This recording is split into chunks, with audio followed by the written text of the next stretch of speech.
Hi, how's it going? Welcome to another BioDevils podcast. It has been quite some time since our last podcast. Kind of took a bit of a break to just do other things. I did a review not too long ago. And anyway, today we're here to talk about some Resident Evil and specifically Resident Evil 5. And I'm here with my two friends, Brandon and James. Go ahead and introduce yourselves, guys. I'm here. I'm now. I don't know this guy. He just kind of pulled me off the street and said, "Want to do a podcast?" Yeah, That's how I started. Yeah, that's kind of actually how it started. Yeah, not literally, but yeah, kind of. That's yeah. So Yeah, now you're blessed or cursed with me for the past 9 years, so I guess take it or leave it on that one. yeah, we have known each other for almost 10 years now. We're getting closer The to end 10 of year this year mark. should Yeah. be 10.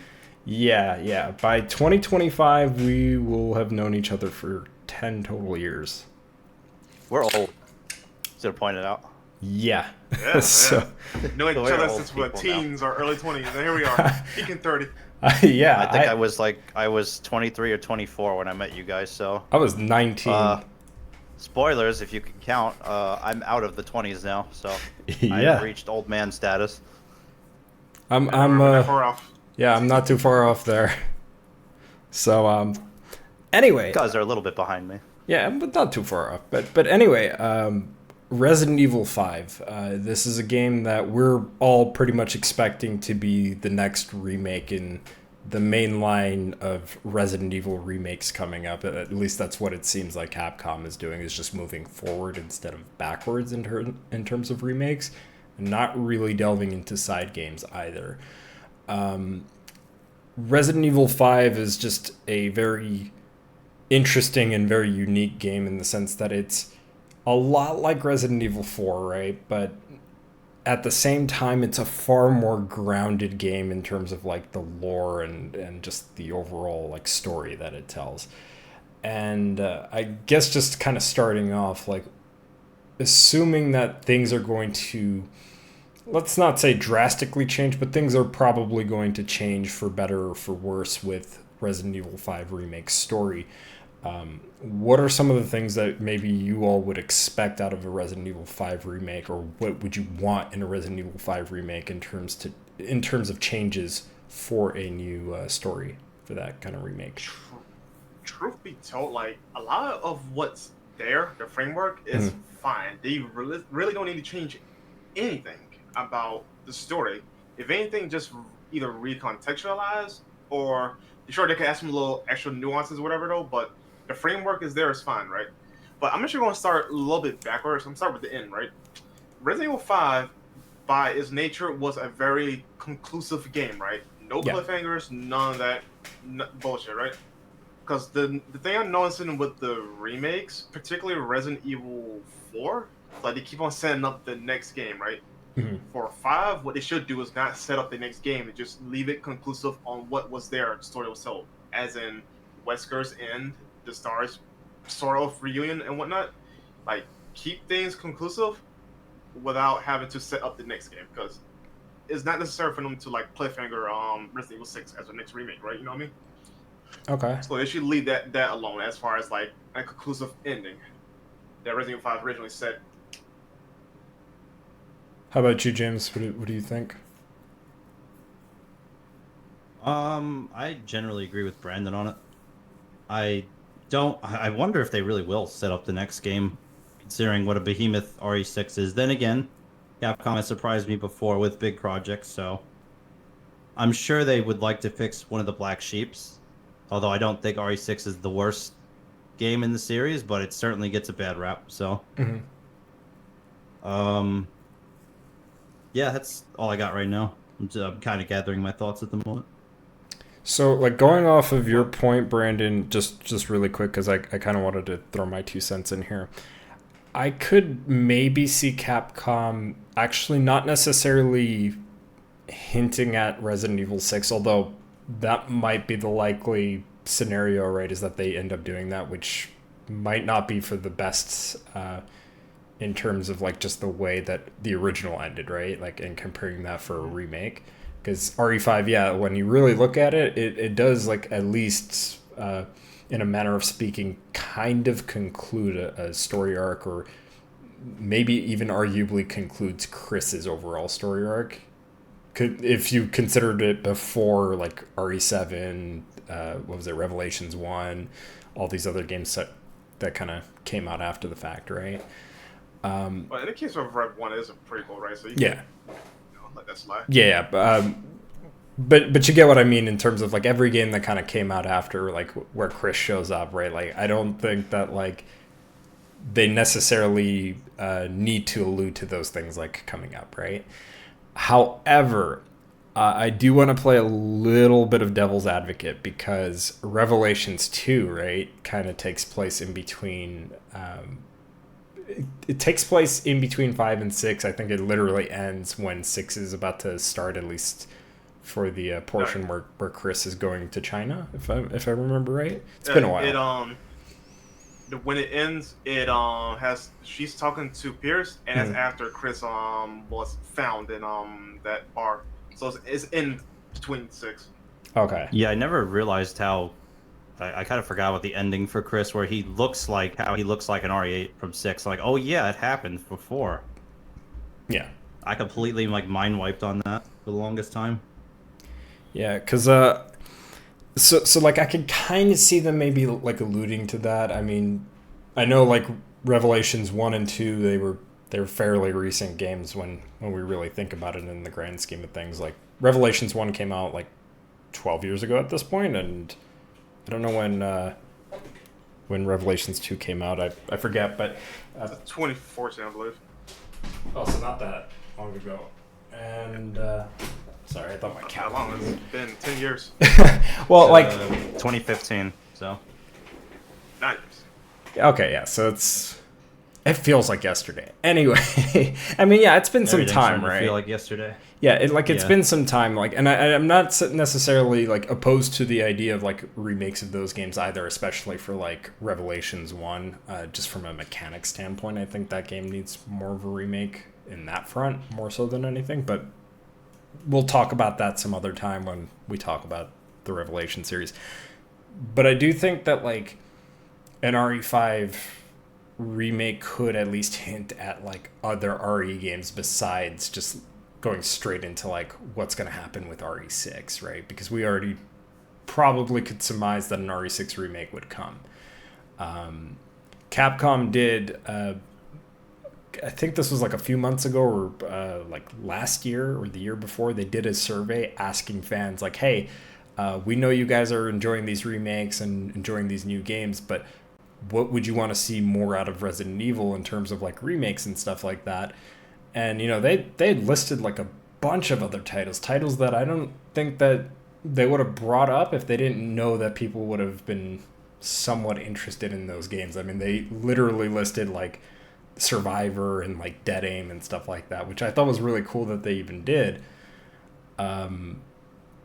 So I guess if anything, like if they were to allude to something, I would want to see them like allude to stuff that is more in like the spin-off realm, more so than like directly to 6, if anything. And 4 kind of did that or 4 Remake, I should say, kind of did that, but like it was very clear that they were more so pushing for RE5, if anything.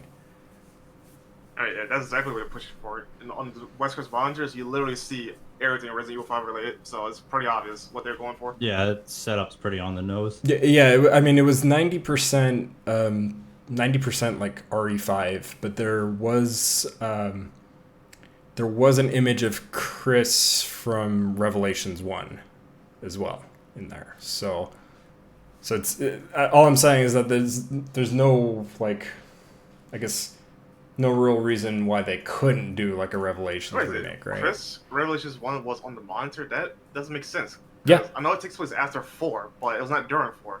It's after 4. Yeah. It was at the end of RE4 Remake. There is an image of Chris Redfield, like his Revelations model, and it's just a low quality, like really compressed image of Chris Redfield in the background. I could try to pull up the image while we discuss. It is possible further. they just tried to cherry pick an image they thought would look good for Chris for the monitor and didn't think about it. But Yeah. Maybe I'm not giving Yeah. Capcom enough credit on that as well. Yeah, 'cause that sounds like a continuity error right there. Unless Revelations literally takes place around the same time as 4 and not after 4, fine. But no, like that shouldn't be the case with the image, right? Okay, I'm probably just overthinking it, but yeah, that doesn't sound right at all. Why did he do that? Like I said, it might just be they were like, oh, we need like a whatever image for Chris they thought would look good for that, and they just threw that in there. Didn't really care. Nor, I assume, did they think people would think much of it. Oh, They also forget how autistic we are when it comes to looking at details. So yes, yes, actually, yes. Like, anybody that is into like Resident Evil is just really like trying to like cherry pick anything they can to be like, hey, are like they're gonna reference That goes something for that, any like, that goes for any game in any fandom. Though, to be fair, gamers are just we look at every little detail of anything for our favorite Crack games. fiends looking for details. yeah. Yep. Yeah, so I did actually find an image on Google here. It's gonna be really small though in terms of like just being able to see it, but you will see it. It's gonna be on the, as soon as I pull this up here, it's gonna be on the right hand corner of the image. But you could see like that is Chris's like actual character model from Revelations 1 in there in the background, and there's no reason why it should be there, but it is. I think I know what cutscene that's from too. I think that's from the Arctic. Yeah. With Jessica. Which I don't know how you get that screenshot though, but hey, Wesker, you do your thing, bro. Don't question it. Let's get to the real topic here. If he don't have the Matrix coat in RE5, this game sucks by default, right? Right. Look, okay, so the thing that I would want I'm out of only half that, joking. Put it back in. the Capcom. thing I only want to see out of that, just do the Virgil thing where you just add in more details to it. That's all I want. Like, I mean, RE5 is a very detailed. Even today, they have very detailed models. Like they did not skip out on anything in Resident Evil 5. yeah. I'm not sure what else you could do besides add some more like material textures. I don't know. You know, like Like belts and even his shit, or code had like, a lot like of detail stitching. already. Yeah, like they'd be so minor. I don't know. The designs are already so good. I just wouldn't mess with them. Like I guess like RE4 in that regard. They didn't really change Leon's appearance at all. It's pretty much the same outfit-wise. So just do the same for Chris and Wesker. Yeah. I don't see a reason to change their designs. They're already peak. Yeah. So anyway, like kind of going back to story, I guess the only thing that I would want to see out of like the changes for the story, and really it's, I guess you can say it's like very minor, is that like I would have maybe more mention of like what Leon said about like the Ganados and stuff like that, because they kind of make a reference to it. They're like, oh yeah, like these were like the Ganados or whatever, like mentioned in the Kennedy report, right? And they don't take it any further than that. Like, granted, you get all these notes in like the loading screens in Resident Evil 5 that go over like a bunch of different like Resident Evil history. But like I think that's what I would want to see maybe get a little bit more expanded upon in the story. Yeah. Can I follow up with that real quick? Yeah. I agree. They should definitely recontextualize certain elements of the lore that's like backdrop. Because that's one thing, like, I will give a knock against Resident Evil 5. Now, granted, though, it is a Resident Evil thing, right? But considering how important that game is in the narrative department and lore department for Resident Evil in general, they need to just be more blatant and straightforward with some tidbits with the lore. Like the progenitor, like there should be a little bit more forthcoming rather than us discovering it through notes, right? It ties the whole knot with this stuff too. Yeah, like certain villages being where they are, which ironically we get to that with a particular company. Like the I forgot what the tribe is called, but the reason why they're so tribal, I wish they could kind of like put that a little bit more on the forefront rather than in a I'll look it note, up in the right? meantime. Right, they should definitely put that in forefront rather than have it as a note and little stuff like that. Like have some more recontextualized stuff and make it more obvious rather than backdrop. Yeah. They But then refer again, them that's as entirely. Good. That also would depend on Capcom and how they will address the story. Because like the one thing I don't like about Resident Evil 4 Remake is how they change certain elements of the story for the sake of it, like with Krauser and whatnot. I don't want them to do something like that with Resident Evil 5 because what they have was already there. Just need to repurpose it. That's Not kind of what retelling. I'm concerned Found the name. about too, because just to kind of bring that up too, because like the whole thing with Krauser and like Operation Javier is they make it seem like, oh, okay, like Leon was never there, but like canonically speaking, he was there, and I think the way that they should have worded that is like officially Leon was never there, but he was there just under a different operation, which is why he even knows what happened, right? Because why would he even mention like, oh, I'm sorry about what happened to your men and stuff like that, right? But that's another issue too. The men, there's no one else there, as far as I'm concerned. The Operation Javier it was just Leon and Krauser, so they literally retold Javier without showing it. Yeah. Just said it, and it creates a problem in the continuity, which the remakes already do that as it is. But yeah, that right there created a bigger hole in the story. I'm sorry, go ahead. Yeah, because I was just gonna say like, because that's like, we don't ever see that, and like Leon mentions it.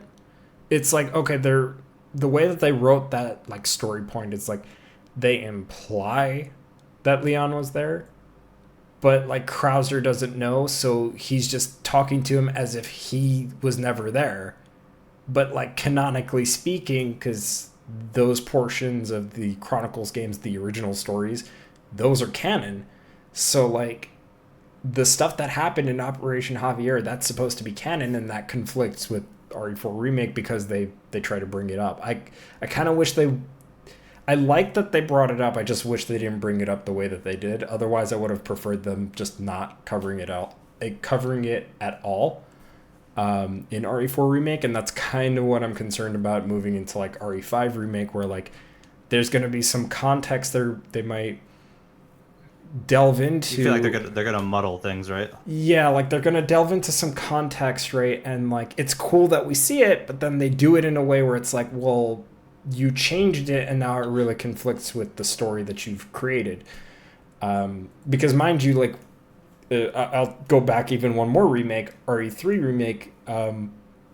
The Nemesis beta parasites are just beta parasites of Las Plagas, and Umbrella was somehow aware of Las Plagas before actually being aware of Las Plagas for some reason. Somehow. Yeah. If you Even talk though that about shouldn't be the case. resistance, that's not canon. Like that's not brought up at all.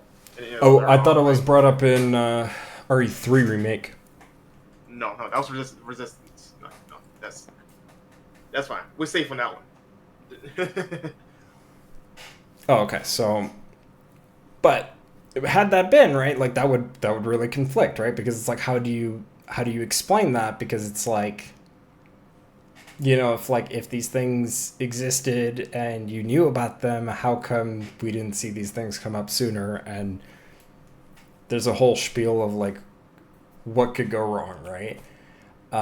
So I could see that being a problem with RE5, and very specifically, because if we're going to talk about story, right, we got to talk about the DLC stuff, and Lost in Nightmares in particular is what I'm really concerned about, because if they come out with the like main story first and not do a Lost in Nightmares DLC again, right, or side unlockable content, and then they do, and they have to completely rewrite Lost in Nightmares because they changed the way that it was talked about in the Resident Evil 5 remake, I think that could lead into some more like story issues and like conflicting lore that is just going to lead into just a big old mess, I think.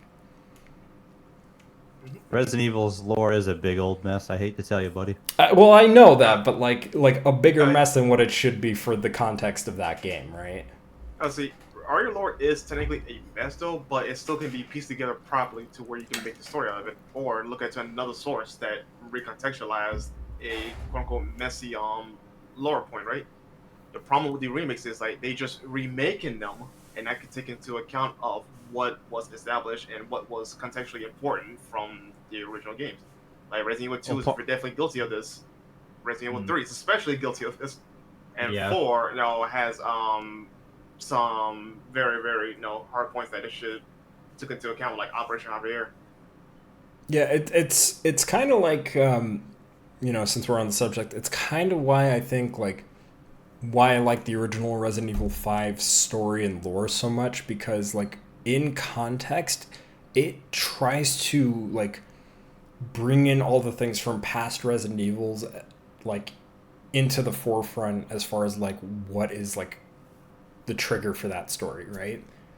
Like the things about like viruses being sold into the black market, that was like established in Resident Evil 3, right? And like they go off of that, and instead of going for like this more like paranormal thing, like paranormal slash supernatural thing that like RE4 tried to do, at least initially with like some of its builds, and then leading up into the official game, it was more grounded in like what was already established. And with the remake, we're possibly going to tread into that line of like the story's going to be changed for the sake of being changed for the remake's continuity. And on paper that might sound fine, like, hey, we want to make these remakes so that they all fit in line better with the lore that we've established moving on from 7 onward, and so that everything visually looks the same and everything from a story standpoint makes sense, so you could just follow one set of games instead of playing one remake versus the other one and playing like one original game over the other one, because the lore becomes confusing, right? But because there's a big but in this, in that Capcom. I'm sorry to finish your own sentence, but I just wanted to say it. Yeah. Didn't Capcom say both continuities are canon? So what was it? It was however the hell sense that makes. It was Peter Fabiano, right? That was the guy. He was saying that for RE2 remake, right? Now, if we're going off of that logic, you can technically say that about every Resident Evil. And that doesn't make any sort of sense, because as far as I've always known, the remakes always took the priority in terms of lore, and they always would retcon anything that got remade. At least that was the case with Resident Evil Remake, because they completely retconned the original Resident Evil 0 that was supposed to come out for the N64, went with the remake continuity, and instilled the RE0, like, basically remake, even though it's not a remake, lore into the actual lore, because they weren't going to make the original N64 game. So by his own logic, the old scrapped version of RE0 would also be canon, like all the events kind of in between the A and B scenarios, like all this weird stuff. Yeah, it's not a very well-made statement. It's a very bad statement, and it's easy to, obviously we just pieced it apart in like 2 seconds. It doesn't work. Resident Evil's got enough convolutions, and this is not helping anything. Ironically enough, that's kind of the issue us Sonic fans are having right now with certain statements like everything is canon, which wouldn't make any sense because it conflicts with characterization and it conflicts with everything. Everything you put it side by side, and you're like, this doesn't work with this. This said this. Well, this one said the other thing. Like, it doesn't work. Does not make any sense whatsoever. Like, I wouldn't take, I guess, like when we take statements like that, right, into consideration, if Capcom all of a sudden wanted to make like alternate timelines for Resident Evil, right, and I think honestly they should do that just to kind of like avoid this issue of like, well, what is canon and what isn't, right? Because you could have a different timeline that takes certain scenarios into consideration for that canon and ignore some of the other stuff, and vice versa, and it would just maybe simplify things. Excuse me, I'm about to like have a hiccup here. But like at the same time, right, like it's also this thing of like, can they have that like fine balance of being able to handle multiple timelines? And I think that's kind of the issue, is that because they don't, and they don't know how to make a consistent story. Yeah, it just obviously like, no. So it's no, right? And so I think it would be no way. I think it would be much better in on their end, right, to just focus on like, hey, how can we make Resident Evil 5 Remake to, for the most part, stick very close to the original like source material, and also just maybe build upon it by introducing some of the things that wouldn't really conflict or damage anything from like the remake stuff, right, or the remake continuities from the recent ones, right? Moving forward, right? Because like I think if you can have a fine balance between the two, like it'd be fine, right? But knowing Capcom, I'm kind of expecting them to flub some things here and there.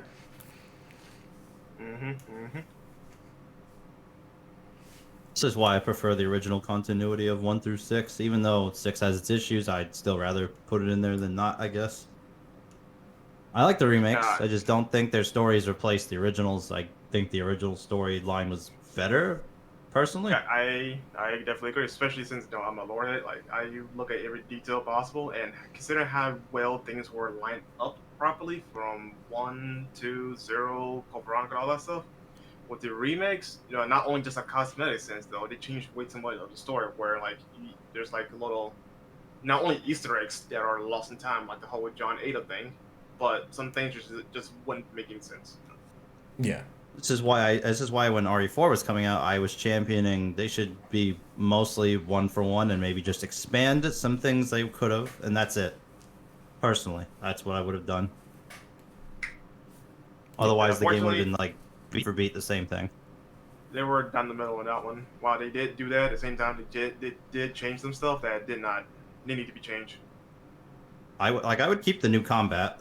That could stay, but the story stuff, yeah, there's a lot of things they pulled out of the remake that I don't like. But I don't want this to be a RE4 remake changes rant, so we won't do that. Well, I mean, it's fine that we bring it up because like we gotta like talk about the previous recent remakes, right? So 2, 3, and 4 remakes to talk about like going into like what we want them to avoid in RE5 remake, right? Because obviously everything that is RE3 remake, please avoid.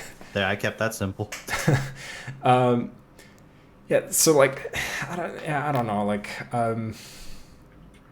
for me, right, like in a yeah, I mean from a story standpoint, right, I would agree with you on that in that like RE3 remake, like yeah, it's let me specify too what I mean story wise with these games. I mean characterization, because it's the biggest thing that draws people to these games is the characters, right? Yeah. For Resident Evil, everybody loves the characters. Well, see, the characterization and story are different actually. I was about to bring up characterization next, but since let's get to that afterwards. After we're done with this. Okay, we were saving characterization for a second.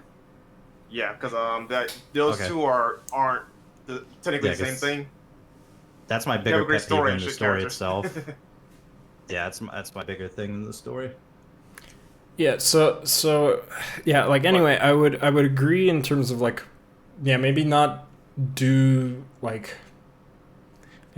some of the things that you did with RE3 remake in terms of story. I don't particularly dislike RE3, and especially from a gameplay standpoint, I think it's fine. Like some of the mechanics, I wouldn't mind seeing like that being implemented into RE5 remake, like the dodging, like if it still keeps like the QTE stuff that RE4 remake has, like I honestly would like to see a blend between. I could see Sheva doing it. Yeah, like I could see her having the just frame dodge thing. That suits her. Chris, I cannot, unless that man's gonna curl up into a ball like a boulder. No, I don't see him doing that. Wait, hold on. Let's save gameplay for a little bit later because I'm about to bring up something you guys might actually like. It's okay. From my old trailer. Shoot. Yeah, go on. Yeah. No, I was gonna say gameplay after characterization because I want to get into that more in depth after we're done with point A and point B. Yeah. So. Okay. Yeah. That's fair. Well, anyway, like, I think like they have to have more of a like fine line with how they handle the story, and I think people really liked RE2 remake, but it wasn't. It had its own issues with the story, and I think RE4 did technically as well, but maybe not as bad as RE2 to some degree, or maybe you could argue the other way around, right? But it's more background things in RE4 than it is like as upfront versus RE2, which had a couple of upfront things that were like a little sketchy. 4 is more like if you're a mega nerd for the original game, which I guess most people are, so they know the story front to back. I would say things like the interaction between Leon and Krauser and how Krauser tells that whole thing, like you said, is kind of dubious at best, just the way it's phrased. Things like that, but like the general story is the same. General, like I said, with I guess in the case of Resident Evil 3, though, it's more so they did a lot right of recontextualizing or rephrasing certain things, but they also did more things wrong. And thanks to them not having the choice system from the original game, it kind of makes the story a bit more linear, and that linearity also did unfortunately hurt the game more. But that's a different story. That was a big L, but yeah. But more importantly, I want you to talk about this though. Aside from like we already talked about the ending, right? What in the middle portion of the game? What should they I guess recontextualize or retouch up, as far as like is for the story itself? Like what you want to see them expand more of than what they actually Just for done in the original 5? game. Yeah, just for 5.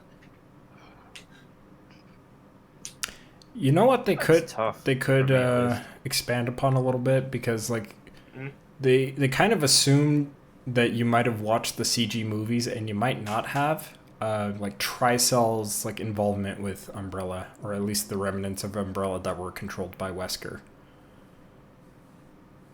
Yeah, they should Come to definitely think of it. expand more on Tricell. Yeah. Yeah, they don't Tricell's more elaborate on in notes. Tricell. Yeah, they don't mention them at all, really. You just kind of walk into them if you haven't watched the CG stuff. They No, mention them in they the notes, do. and that's like it.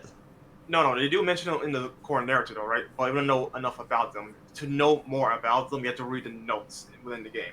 They could Well, yeah, definitely that's what I'm have saying. you can have more exposition about Tricell and their involvement in Africa, as well as the notes, maybe. There's a little bit more context will be needed. Not too much, but just enough, Oh, that's what I'm saying. Like, without the notes, they're kind of just there. And then you're like, oh, I guess I'll learn a little bit. Yeah, I wouldn't. Unless if you don't read the notes, you won't know anything about them really. You just know like, oh, they're in league with Wesker, or Wesker runs it, or whatever. That's it. Yeah, I wouldn't. Without the notes, that's all you'll know. I wouldn't change like them. Like not knowing about Tricell's involvement initially, right? Like I think they should still keep that like, oh, like we didn't know type of deal until it like actually like gets revealed with Excel and whatnot. But I do think that maybe they could like bring up like, yeah, like Tricell like is initially, you're for newcomers at least, like they're gonna be seen as like somebody or a group that's like more here for like humanitarian aid, right? Like the organization that clears with TerraSave, right? So I'd maybe something like that would make sense. I don't want them to just be like, yeah, like I just don't want them to be like really on the nose with like, oh yeah, like they're totally evil and they're doing all this shady shit, right? But like kind of like throw very, and I mean like very subtle hints that maybe even like veteran Resident Evil players that are like into the lore would just probably miss on their initial playthrough. Oh, I know. Like Dead Space Remake, they do exactly a good job of that, where they have elements of future foreshadowing of the later 2 games. But if you didn't play the games beforehand, you wouldn't catch on this. But if you're a newcomer, you wouldn't definitely catch on. Yeah.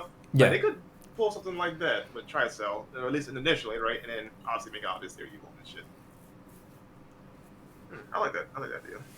Yeah, because like I think that would be really cool, because like outside of Tricell, we really don't hear about any other like organization that's like wanted to like get in on like selling like viruses and like parasites and stuff like that in the black market of In the Resident BOW Evil. experiments. right. Granted, I know like the whole new organization for the newer lore is, oh, it's the Connections now, right? But like they haven't really delved into that, and I don't want them to like just splice that in there just for the sake of doing it. No, But they should not do that. Leave yeah. them out of this, right? They're Resident Evil 7, 8's problem. Let them be in that. Yeah, leave that over. for Resident Evil 9, if anything, or whatever that game is going to be called. But like for RE5 Remake, I think they should really just expand upon that. Maybe bring up in notes the stuff that was shown in was Degeneration the first movie, right? Yeah, that's the first. Yeah, movie. because they were shown at the end where they were cleaning up all the like samples, right? So like maybe save that for like, okay, like yeah, like if you didn't see that, we're gonna allude to that in notes maybe at best, right? But I think that's how they should kind of go about it, because Because the only other time we ever get mention of Tricell in lore is Revelations 2 with what's his face, Neil. So yeah, that's Neil. yeah, fuck that guy. Yeah, the guy that wanted Claire's pussy and decided to turn himself into a tyrant because I guess Tricell was more important. What is all right? This isn't actually off topic. This is the same shit in RE6. This man was so thirsty he turned his wife into Ada. Like, bro, you could have just tried your hand at asking her for her number. Like, she probably was gonna say no, but like it's better than that. Like, what the fuck? Whatever. So People will do anything in that universe for some cooch, including experiments. I wish you were joking, but all things considered.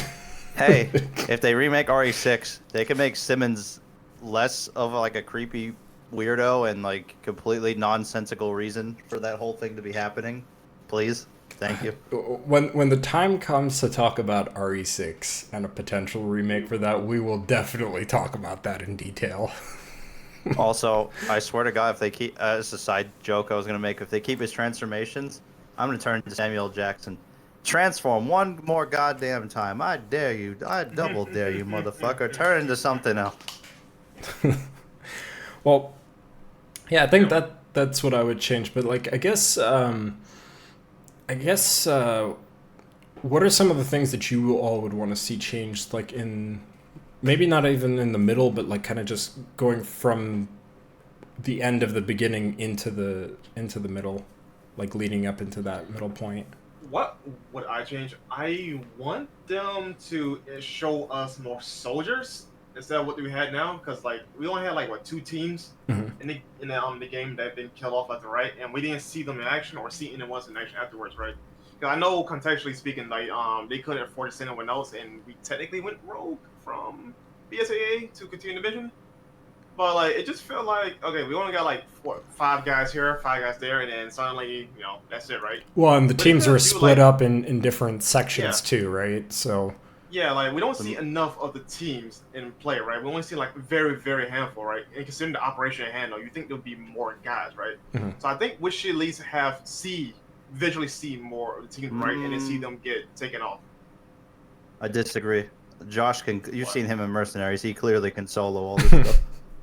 No, that's not mine. That's just Mercenaries, though. He's injured for most of the game. I'm joking, but yeah, the most out of the BSAA like African branch we see is Sheva and Josh. Where is everyone else? Oh, and the pilot. Excuse me.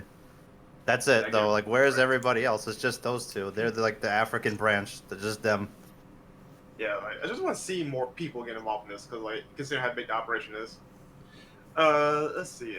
And what else? I had it at the top of my head, but I can't. You know what? Going off of that point too, though, I just want to bring up the fact that, like, you remember in the original trailers and like even in some of the concept art, they were implying that there's supposed to be like basically like massive hordes of enemies. Like that's part of the reason why we even have Mercenaries No Mercy, right?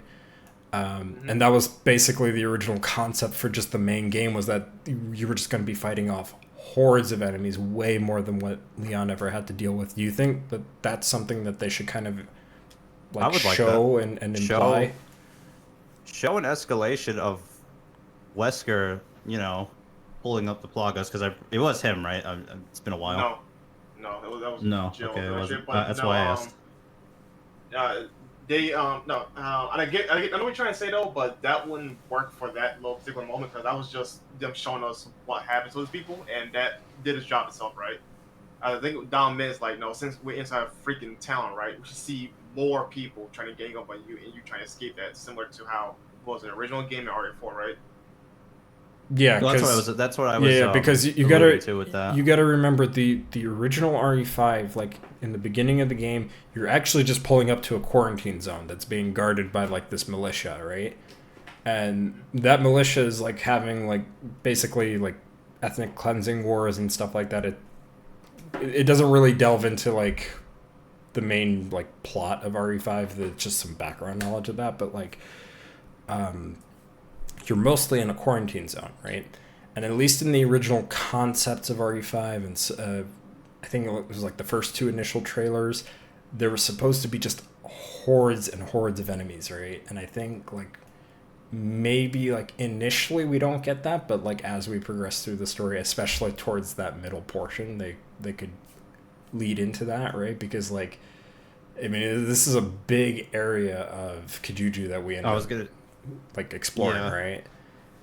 Compared to RE4, where you're in an isolated backwater village out of nowhere in Spain or wherever, right? Mm-hmm. This is a much more populated area, so it would make sense that way more people would be infected. So yeah, I think that makes a lot more sense, just in like logical sense. That makes it.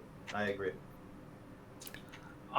Speaking of ethnic cleansing, right? I don't remember the initial context for that though. But if there wasn't one, what they could do is like set the stage of the affected trying to clear out the non-affected, or maybe the other way around, right? But the non-affected people loses, right? And you see them lose in the horde, and of course, and then that's when they start attacking you. Maybe they could, do something like that, show it off. They could. Honestly, I feel like the intro happens a little too fast. Too fast? Yeah. Not that I want everything to be a walking section, because that's what it is, but if you're an RE lore person, of course you'd want more of this stuff, more elaboration. Because you don't see much of it. It's just a bunch of people hanging around. They look at you funny, and that's kind of it.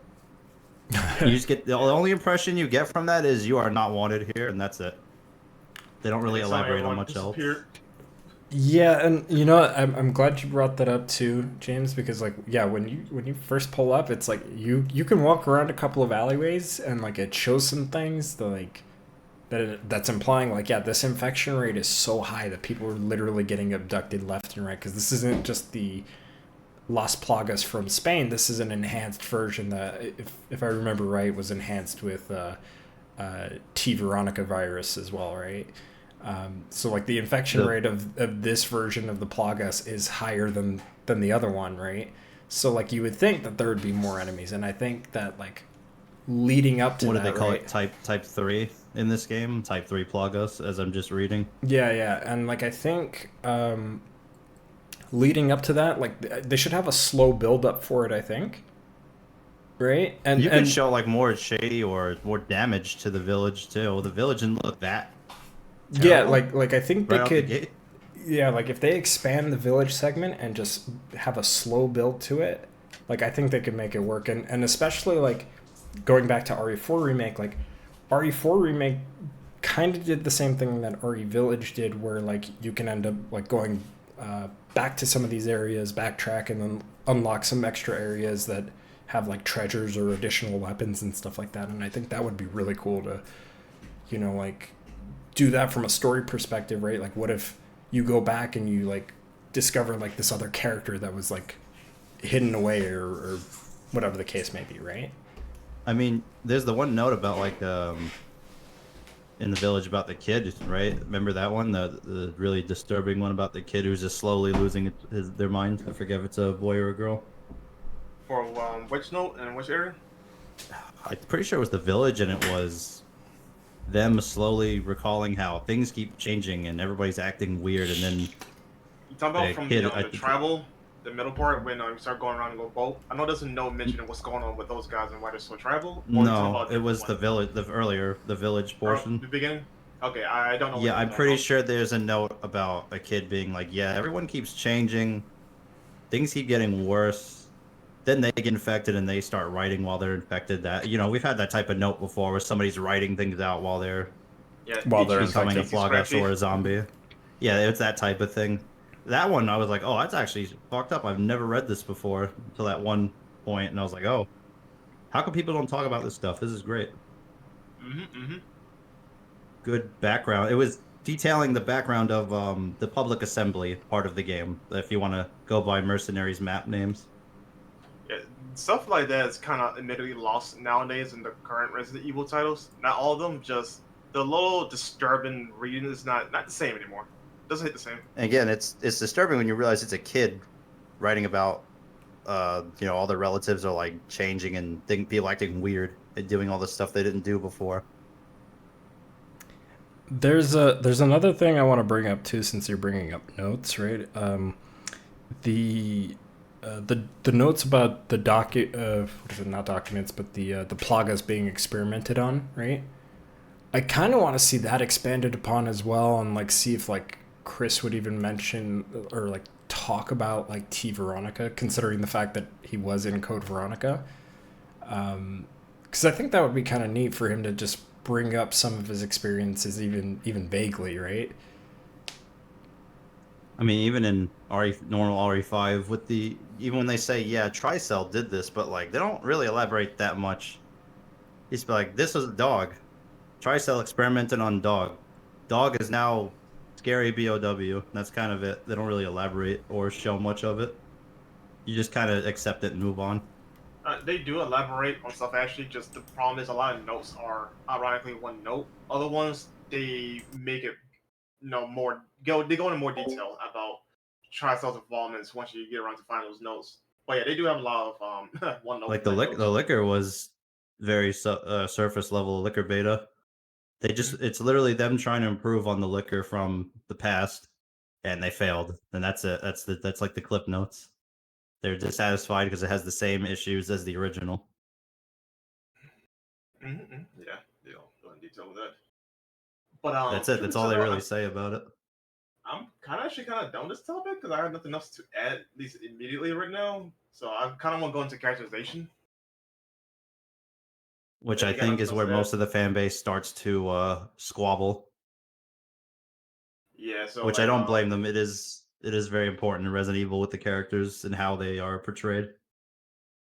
Yeah, so with Chris, I'm sure he'll be fine and all right, but so the biggest elephant in the room would be both Wesker for the most part and Jill. And why I'm mentioning Jill? Because I've never made it a secret that I actually don't like modern Jill. No, because her voice actor is fucking amazing, right? Whatever. But the problem is the characterization for Jill is not Jill, in my honest opinion. The way she acts is counter to how Jill normally acts. She's more of straightforward, no nonsense, but she's not a potty mouth. She's not antagonistic every chance she gets. She's not a girl boss in the traditional obnoxious sense we've come to know.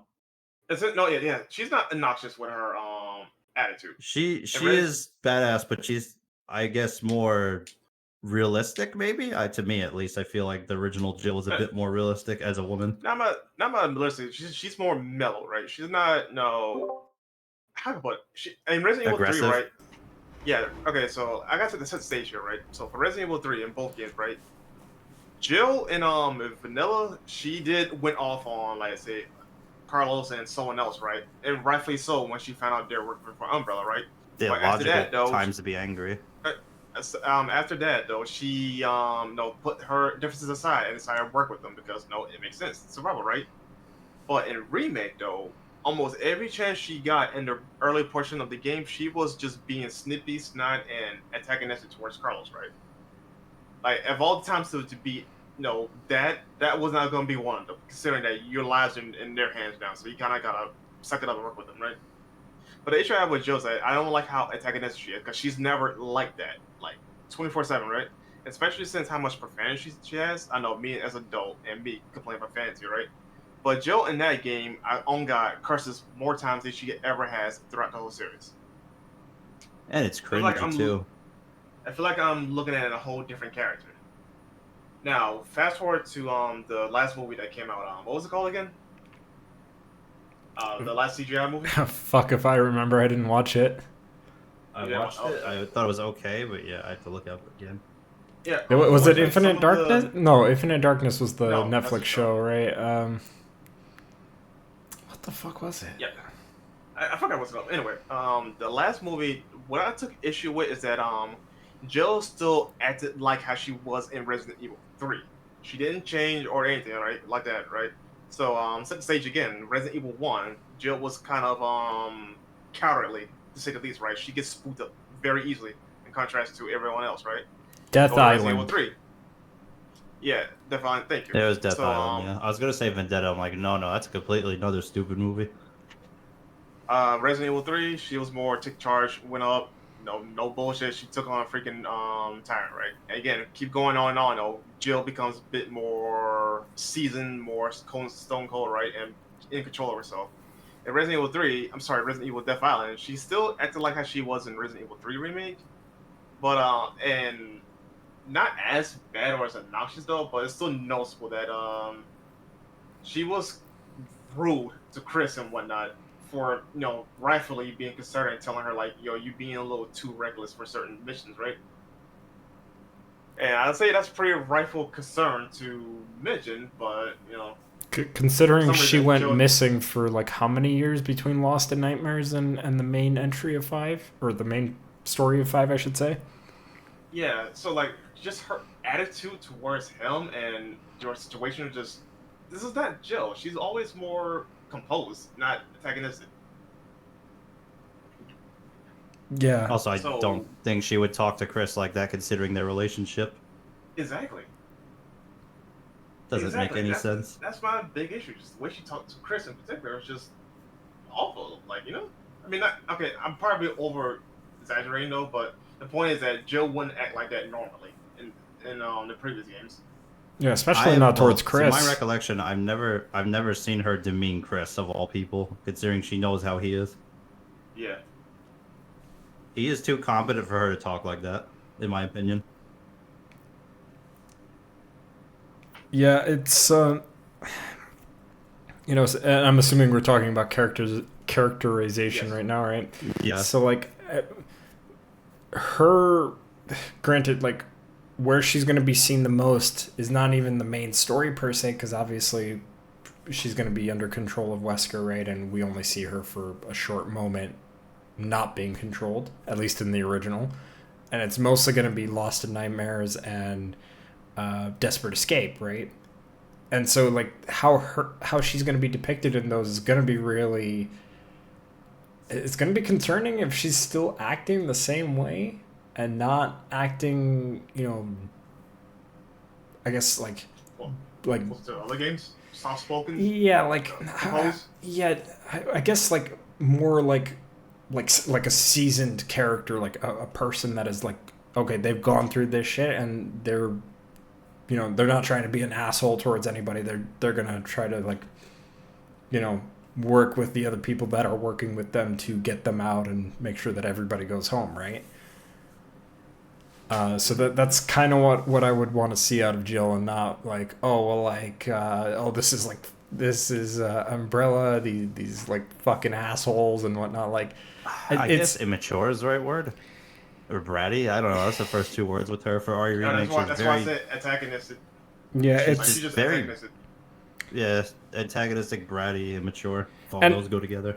And I think we've had this conversation before. I don't remember if it was on a podcast or if we had it on. We've definitely talked about it in private before, though. But like, I don't think it's necessarily the issue of the characters swearing or whatnot, because like we've had characters swear in the past. It's the way that they do it and how frequent all the they time do it. Yeah, yeah. She did it like most of her lines. Anything involving Nemesis is just constantly swearing, and it's annoying after a while. In this case, it's more so who's the one that's doing it, because like I mentioned before, in this game she curses way more than she has in literally any other game or medium. I'm like, what the fuck? This is not how Jill would normally talk, right? Yeah, she will say, fuck or damn or something like that, right? Maybe. I don't think she ever said fuck before. No. I didn't know think about it until now. I kind of wish they wouldn't, because it's, I don't know, I feel like they're trying too hard at that point. The point is, it's not the problem that her cursing though. It's just how frequent it is and all that jazz. It's awful. I don't like it. Yeah, I think though, just to give Capcom some benefit of the doubt, right? They seem to have taken a lot of the criticism from coming off of both RE2 and mostly 3 Remake when it came to RE4 Remake, and they did make some changes in terms of like, how they had the characters talk and whatnot. They still swear, but like, I didn't feel like they swore as much as they did in 3 Remake. So also it felt, I guess, more natural in a way. Like, is justifiable reaction. Yeah, and it wasn't as frequent as RE2, because RE2 kind of was doing the same thing, just not as what's the right word, like not as abundant, I guess you could say. With the case of 2 is that it's not because they curse a lot though. It's just certain lines for some reason do repeat whenever you encounter certain enemies. Yeah. Like, too many repeat lines. Even though you already seen them before, right? You repeating the same line you did. Oh, when you Leon. Yeah, specifically Leon's the best for Leon. that. Borderline towards the end of the Holy game. shit. What the fuck? Like, Yeah, like, Yeah, bro, like- you've seen everything. Why are you still surprised?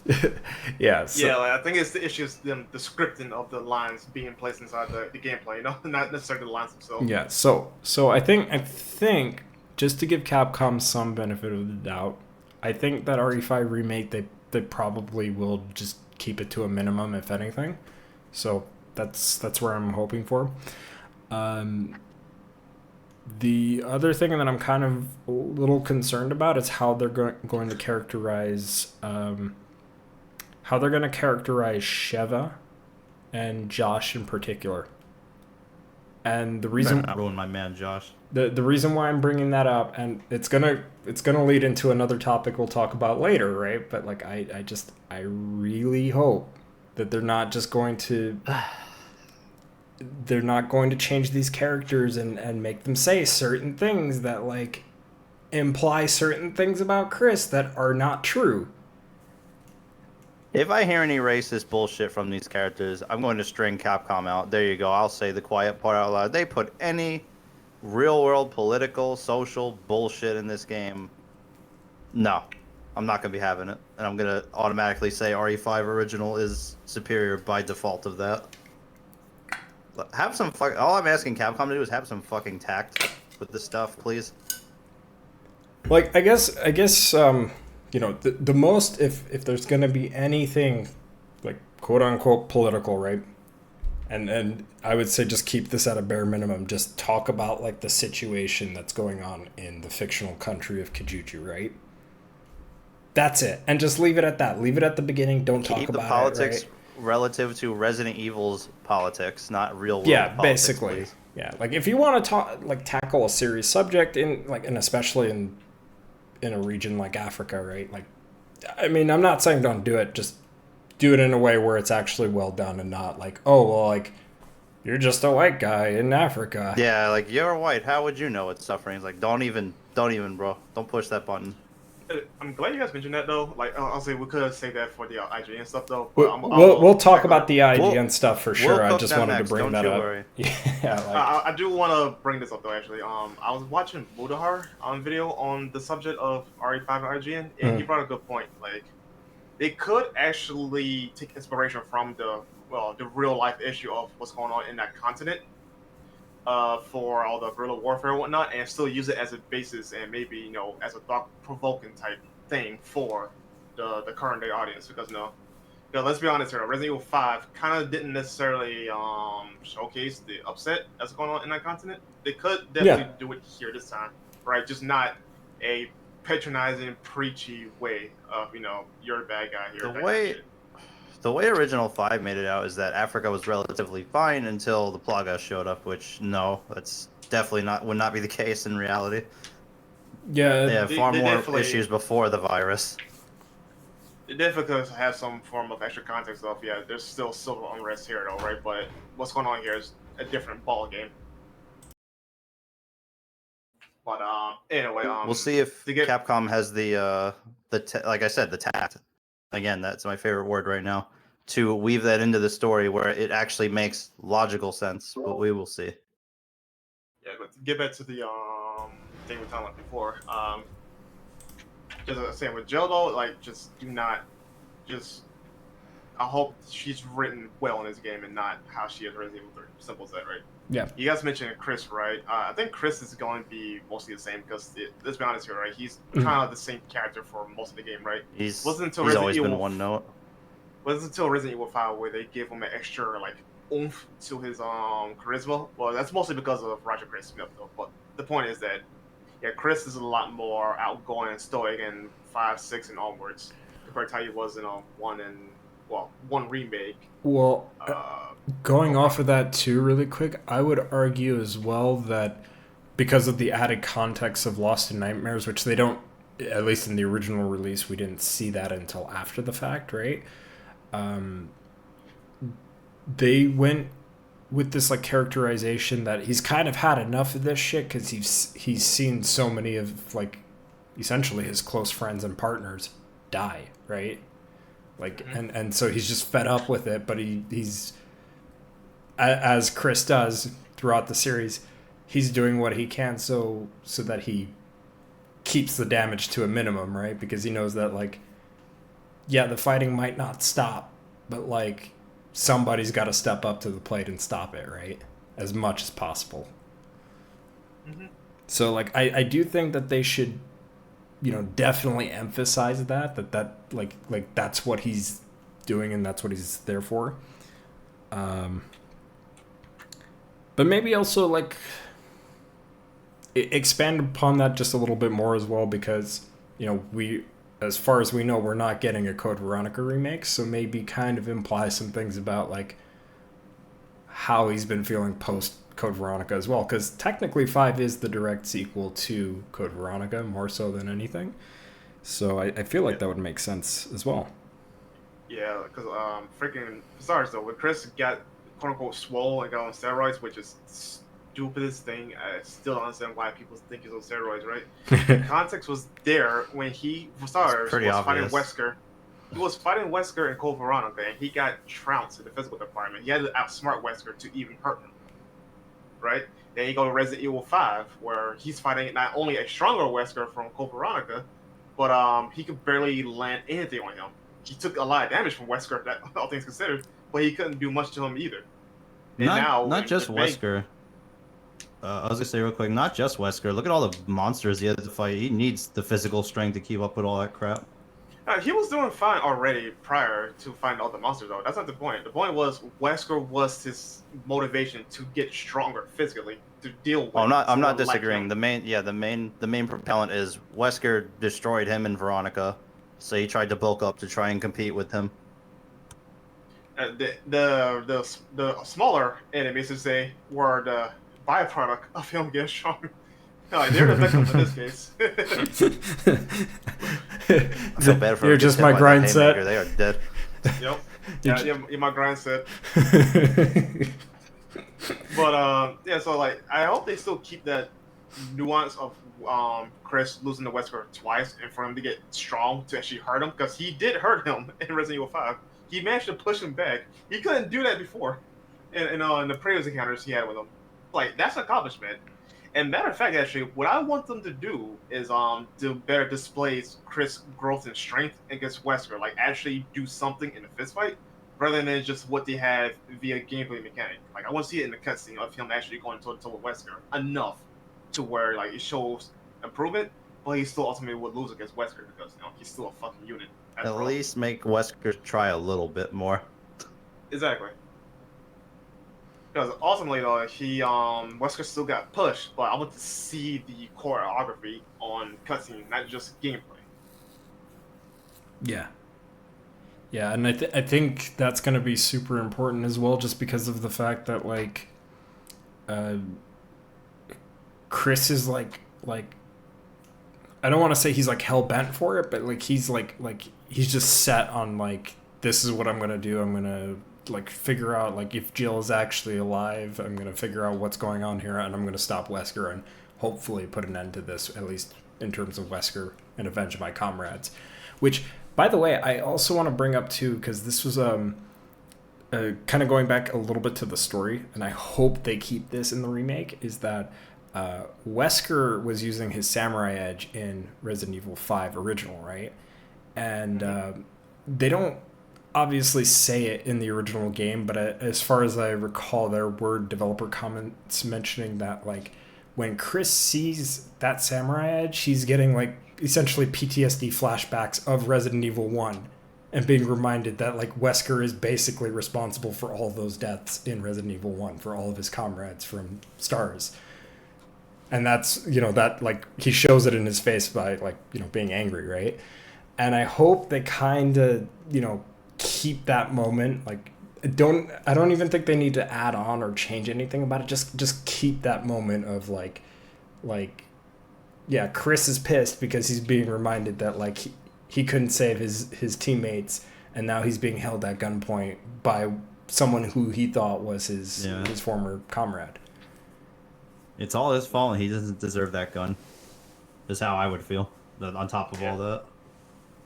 And I guess the only Shit. thing I would change though is that I would have Chris take that gun because for some reason he's just able to get replicas of that thing no problem these days. But he this is just headcanon though. But Shovel did shoot the gun out of his hand, right? So maybe Chris could have picked it up at some point, in between, breaks, and we wouldn't know it. But that's just headcanon. Obviously, we wouldn't know if he actually picked up the gun. But actually, could, I actually want. Alright, good. No, I wanted to add to your idea. Actually, I wanted to keep what you said just now about the samurai edge and whatnot with Wesker's. Mhm. But, what if it was Chris's gun instead? He was aiming at him. Remember, Chris lost his gun, right? So you could have it where maybe Wesker picked it up at some point and took it with him. Yeah, you could. He's enough of an asshole to try that. And this is also assuming they're going off of that lore because they could also change that tidbit, right? And be like, well, we're going to remake Resident Evil 1 as well, so this time Chris doesn't lose his samurai edge, right? Yeah, you're right. So it is a good idea, right? I do agree with that because you could argue, well, like, because if I'm not mistaken, Jill's perspective is mostly the canonical perspective of RE1. So you could maybe No, argue. it's Chris's. Oh, it's Chris's? I thought it was Jill's. Yeah, no, it's Chris. Oh, okay. His stuff is the primary canon. This is just going to get more confusing, isn't it? Yeah, yeah. No, Kinda I shaking thought my you head. already. I thought you already knew that. Yeah. So all this, the reason why Resident Evil 5 or Resident Evil Zero happened the way it is now is literally because it's Chris's ending when Wesker dies at the hands of his tyrant and gets resurrected by his virus. No. I know that part. I'm saying that they're going to remake 1 again. And then things are just going to keep getting more confusing with this shit. See, if they're gonna remake Stop it. 1 though, what they need to do is actually combine both Chris's Jill's story together instead of just having the A and B type shit. Because like they already did that with remake 1, right? So if they could What about Resident Evil 2 original? Aren't their stories combined, Leon and Claire's, right? Like, isn't it like one of each scenario is actually canon? Well, it's Claire A, Leon B. That's a canon scenario. But the issue. So I'm saying they both with- are, right? Yes. The reason. Okay. So the story itself is obviously linear, just like who you experience it with changes certain outcomes, right? That's something they did not keep with the remake of 4-2, which is one of the problems why the story was not as good as it could have been. And why A and B scenarios were rushed for remake. Mm-hmm. Well, But sorry, go ahead though. yeah, I was just gonna say because that completely threw off what I was gonna say because I was gonna say like, oh well, like they could change that, right? Because if we're gonna go off of at least the Jill scenario, right? He's in a cell for most of the game, so you could argue, well, because he was in a cell, he was disarmed, and Chris had his gun, or not Chris, Wesker had Chris's gun, or right, we could go really out the way here and just be like, well, Chris gave his gun to Claire, and that's the only reason why we see it in Resident Evil 2 remake. But I don't think the DLC stuff is generally speaking canon as far as weapons go, so take that for what you will. No, they're definitely not. It's one of them. Generally speaking, they're not. I think the Let's, only exception was like the Revelations games where the gun's lore was canon, but that's a whole nother thing we could talk about later. Even the lore and designs of the Resident Evil guns are a little inconsistent, but yeah. Yeah. I was gonna say, have we even covered Wesker's characterization? Considering No. if this fumbles, this is gonna severely damage the entire game. Considering Wesker's big glow up was in RE5. I got asked though. Do you want a more calm, composed Wesker like in 4, or do you want him to be a bit more batshit like he was in 5? I want both. Go. I want him to stay that way in the beginning, and as things start to wind down towards the end, he kind of loses his marbles again. I think that made sense. Yeah, I see what you mean. Especially since Chris keep on fucking up his plans. So yeah, I think him going Yeah, a little like- extra makes sense. Especially after he captured, like, if he captured Chris and all that stuff. Like, yeah, why wouldn't he be calm and composed? He'd be a condescending asshole. It's Wesker. He would absolutely do that. As soon as things aren't going his way, he'd flip out. At least that's how I would assume they would want to do it, or how I'd write it. Yeah, I agree with that. I think that there doesn't really, like, they don't need to go, like, all out right in the beginning. I think they should kind of lead up to that, because then I mean, he kind of does that in the original RE5 anyway, right? So it would line up, I Wesker's think. supposed to be the mastermind type of character. The mastermind doesn't freak out until literally everything is falling apart. That's usually how the archetype goes.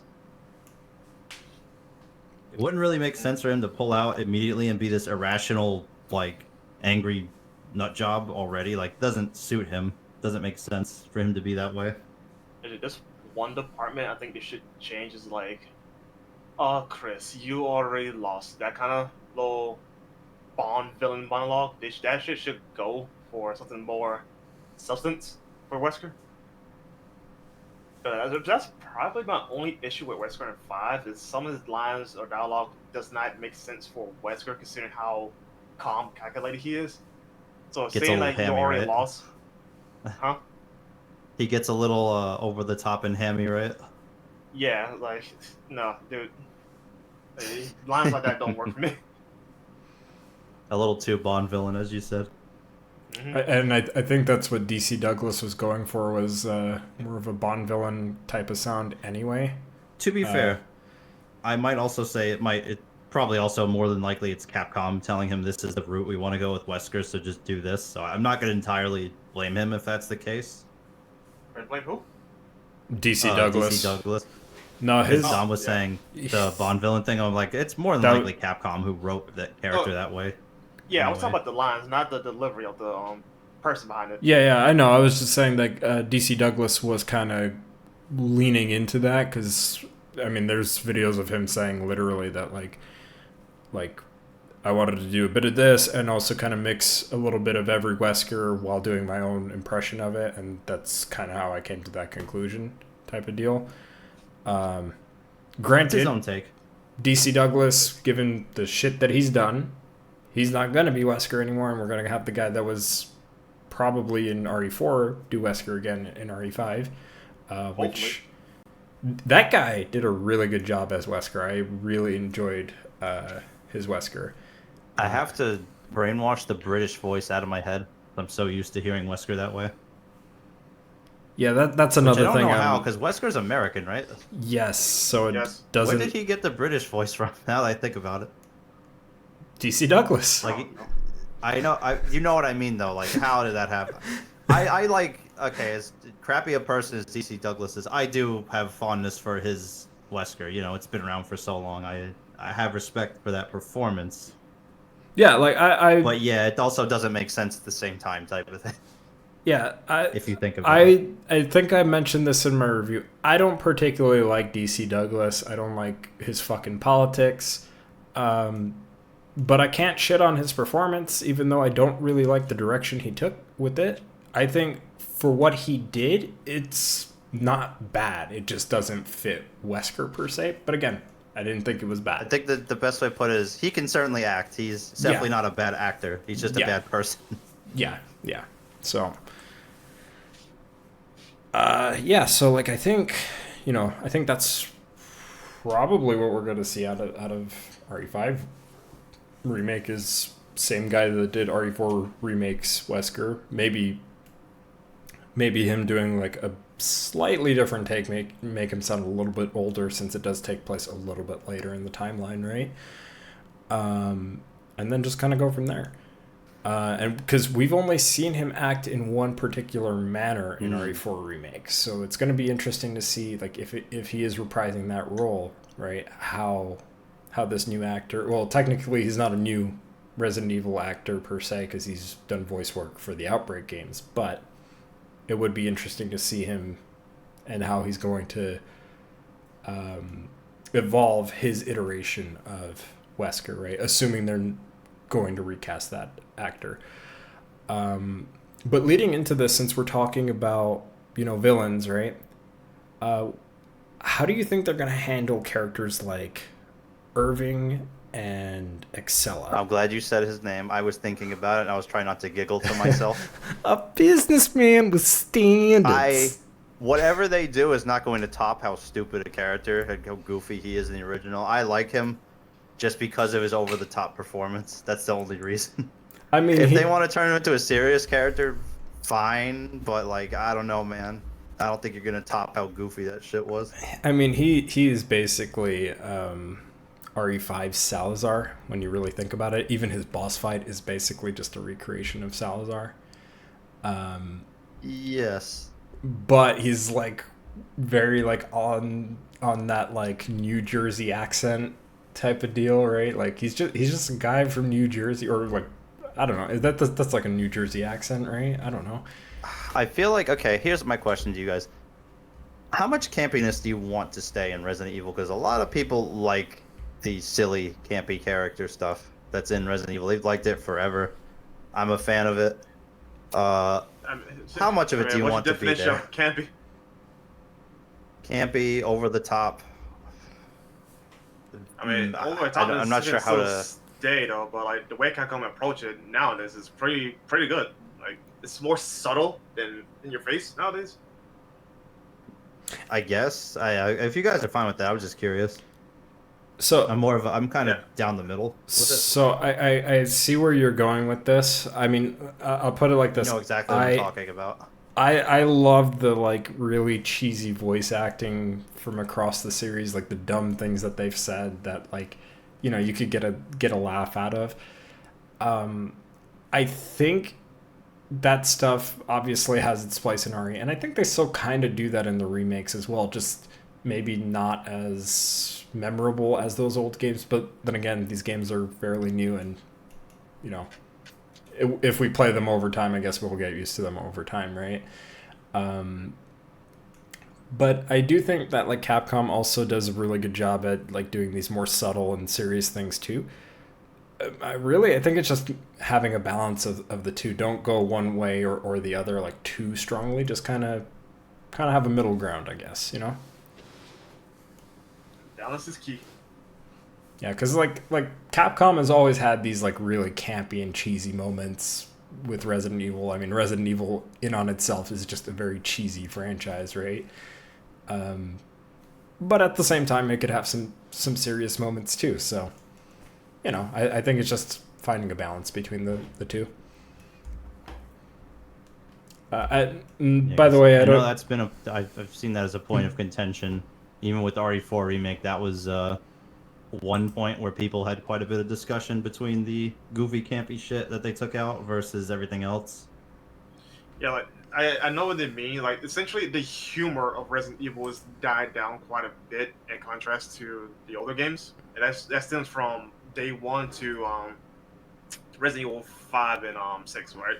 The humor has definitely died down quite a bit. I know what they mean by that, but overall, the quality of the product is still fine in terms of the writing department, and that's all I can really ask for at this point. It's consistency. Asking a lot with this. I do want to ask too, because you know, since I brought up Irving and Excella, do you think like, you know? Oh yes, let's talk about them. Yeah, because like because from a like characterization standpoint, right? They're very specific, right? Like Irving is just this very sleazy, like very shady guy, right? He's just sleazy businessman. Yeah, like he is only concerned about his own greed, right? And Excella is just very, I guess. She's kind of a Bond girl type of thing too. She's like I guess, would pompous be the right word? Because she's kind of pompous, right? She's the rich pompous businesswoman. You know what she is? She's literally like Scarlet from FF7 remake. She's that type of female character. You know, actually, my answer might surprise you guys. So for Irvin, I think he could say the same, honestly. Mm-hmm. Like him being like the goofy, wacky type shit. Like I think he'd be fine. Maybe tone down a little bit or crank it up if they wanted to. Hey, man, your choice, right? I think he's fine for what he provides with the story, right? Excella, though, I actually want her to be redone.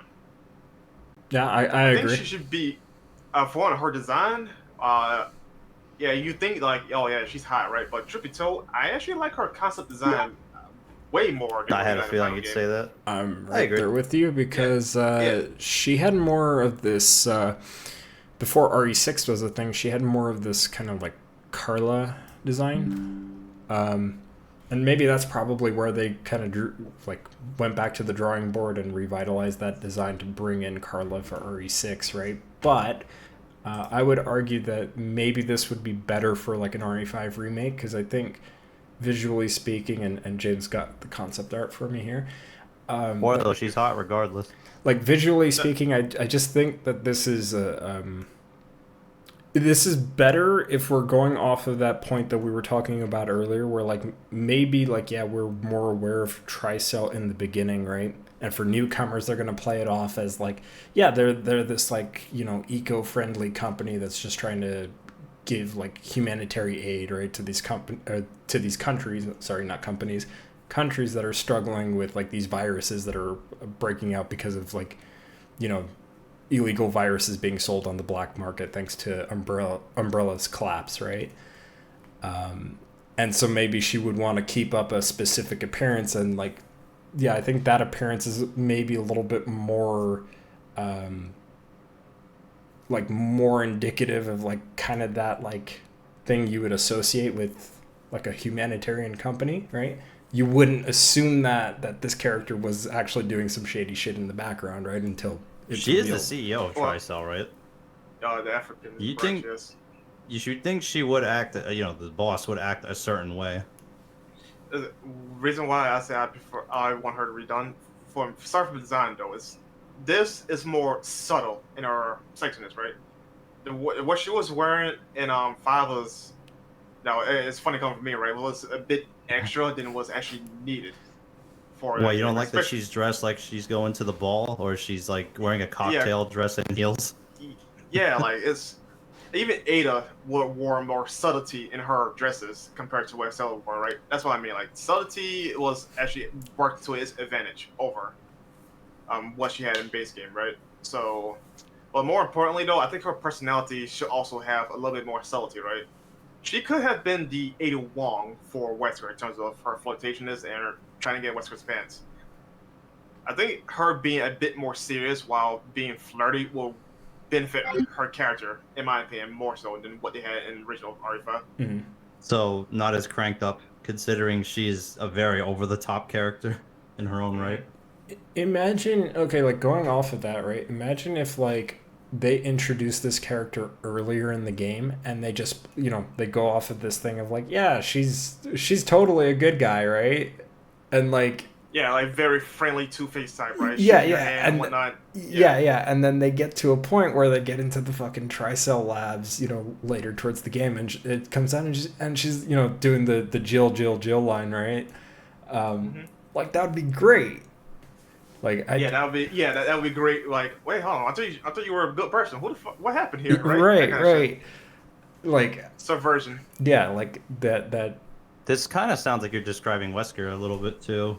When we talked about Mastermind no. versus turning into a nut job, it kind of sounds like you want her to go the same direction where she's this nice, calm, relaxed, smart person. Then she devolves into she's actually a maniacal asshole. Yeah, because exactly. because that works. because and again, this kind of goes back to the stuff we were talking about with the story, right? Because they don't really go into Tricell all that much, and Tricell, like at least from what we hear from Sheva, if you didn't watch the movie that had come out, Degeneration, that kind of alluded to Tricell, and you didn't like really delve into the lore notes and stuff like that about Tricell. It's like your only impression of them is that okay, like they were supposed to be this company that like combats all these like viruses and like all this other stuff that leaked out from Umbrella, right? At least into the black market. Not all this like evil conniving shit that she's doing with Wesker, right? And I think if they do it in this really subtle way, at least for newcomers, right, that have never played RE5 before, like that would throw off like a lot of expectations, right? Yeah, subtlety is key. Subtlety. That's what she needs. A little bit more. And having her have more screen time early on would definitely help out with her weird characterization, right? You know. Yeah. So yeah, I definitely agree with what you're saying here. Yeah, like Irving, I think, like basically how I described him a little bit earlier. He's basically like the Salazar of RE5. Just maybe not as nuanced, but I think that's okay. I think the way that he's characterized is perfectly fine. Maybe go extra with him right off the bat, right, and then just kind of come in waves, right, as the story progresses with these other characters.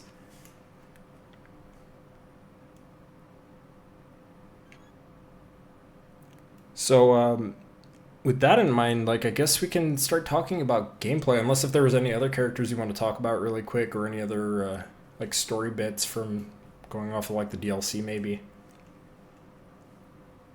Um, I guess the only other character I could talk about is Josh. I know I keep bringing him up as a joke, but I do like Josh. He's a fun character, but he's not expanded upon that much. Honestly, I'm not sure how much they would really have to. Truth be I'm not told, they sure. don't Would you guys necessarily like need to. anything to be done with him? No, I think for what he serves for the story, he's fine. I don't think he didn't need to be expanded upon. In fact, same thing for Shova. For what they serve and the purpose was fine in Resident Evil 5. Like, they don't need anything extra, right? And I can say the same about most characters, truth be told, with exceptions of what I mentioned, as far as what I'm concerned about, or who I want to be changed. Like, Resident Evil 5 characterization is fine the way it is with certain characters, like Shova and Josh and anyone else in between. You don't need to change them that much, right? So like, I'm fine with where they are. Yeah. Oh, I guess you know what? I guess we could talk about this just really briefly before we get into gameplay. Spencer, because we only get so much of him, right? Like, would you guys want to see him get maybe expanded upon a little bit if they show more of that flashback from Lost in Nightmares, like redone, or even actually have us go through Lost in Nightmares? But truth be told, I'd rather have Lost in Nightmares as a separate game mode again, like Mhm. the original, but expand upon it. Because my only beef with it is that it's a little too short once you know what you're doing, right? So like maybe have some extra variety, some spice to it, right?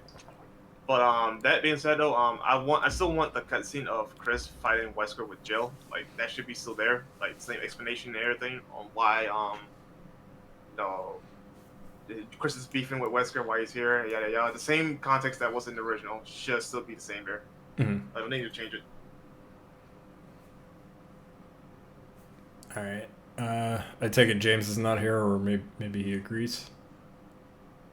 Say the end of it, because I was just typing something. I didn't want it to go into the recording. Oh, we were just saying like how would you want anything done with like Spencer? Like, would you want them to expand upon the flashback or do more with Yes, like Lost in actually. Nightmares? Considering what a important character Oswald Spencer is to the story, and I was very intrigued with that cutscene between him and Wesker just talking. I kind of wish there was a little more to it, so I wouldn't mind more things from either in that regard. More Like, it's kind nice. of, I feel like Spencer kind of came and went for such an important character to the franchise. Like, I feel like you only know about him mostly from notes. You don't actually see him do much. But, yeah, Which that having might just more- be preferential taste, I guess, if you like that. But I kind of would like to see more from somebody who's so responsible for a lot of the things that happen early on in the series.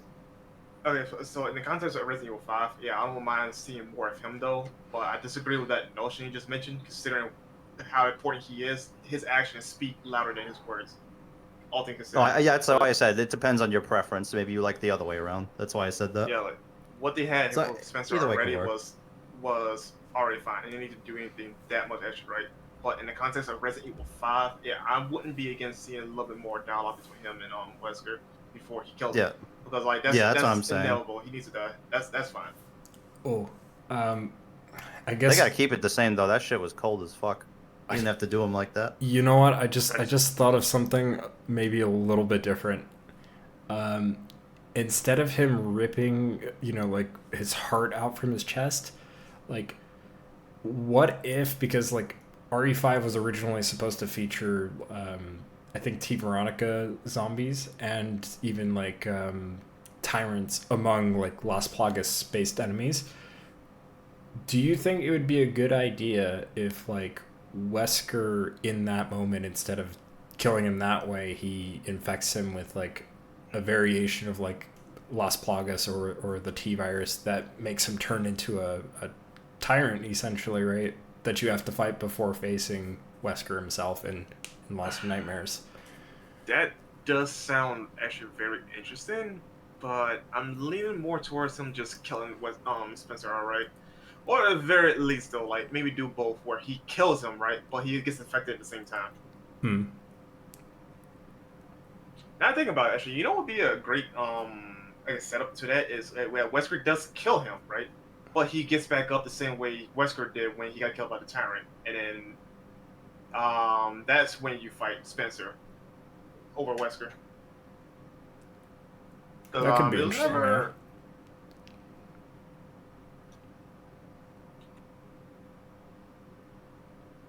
What were you saying, Brandon? You Oh, sorry. I lost my train of thought. I was looking at something. Yeah, but let's see. I wonder how to go about it though. Should okay? No, I gotta ask this then. Do you think Wesker should be a playable character, have his own little segment before Lost in Nightmares or during? You know, maybe you fight Spencer, then kill him that way. maybe. I mean, that I wouldn't be opposed to it. Like, we don't really get to play villains in this series, and when we do, it's either for Extra like game a modes. side game mode, or if it is ever their own game, it's not usually a great one. Operation Actually, yeah, Raccoon City.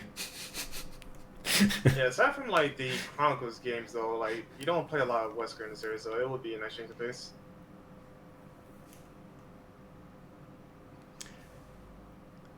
All right. So is anything else we want to talk about, like story and characterization, before moving on to gameplay, and like what we'd want to see changed for RE5 remake? No. I think gameplay is going to be another long segment. Okay.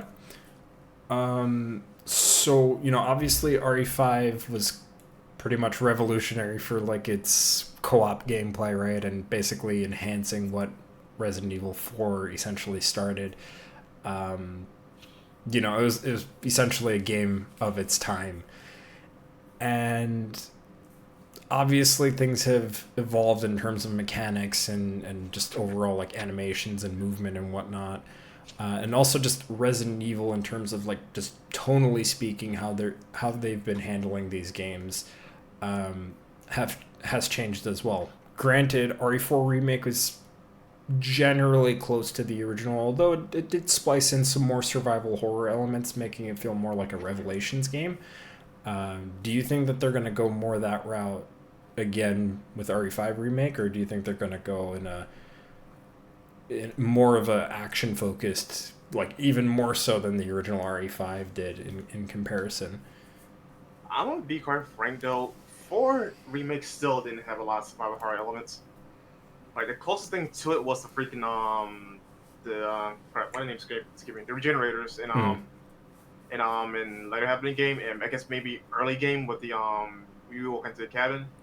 Yeah, But yeah, 4 still didn't do enough to add in more survival horror Yeah, elements, it's- which they It was still literally mostly could've. an action game. yeah, it Yeah. was. It had some. That's why I said it like spliced in some things in there here and there, but like it is mostly the same as the original game in terms of just the overall like style of the gameplay, right?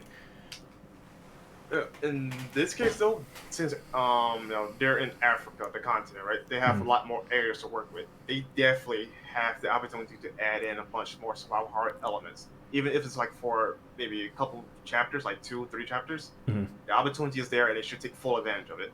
I mean, we already have a cave in the original that's pitch black and shit, right? They could take that and flip it as a more traditional survival horror type thing in terms of the feels, the scares, and all the bullshit people like to use.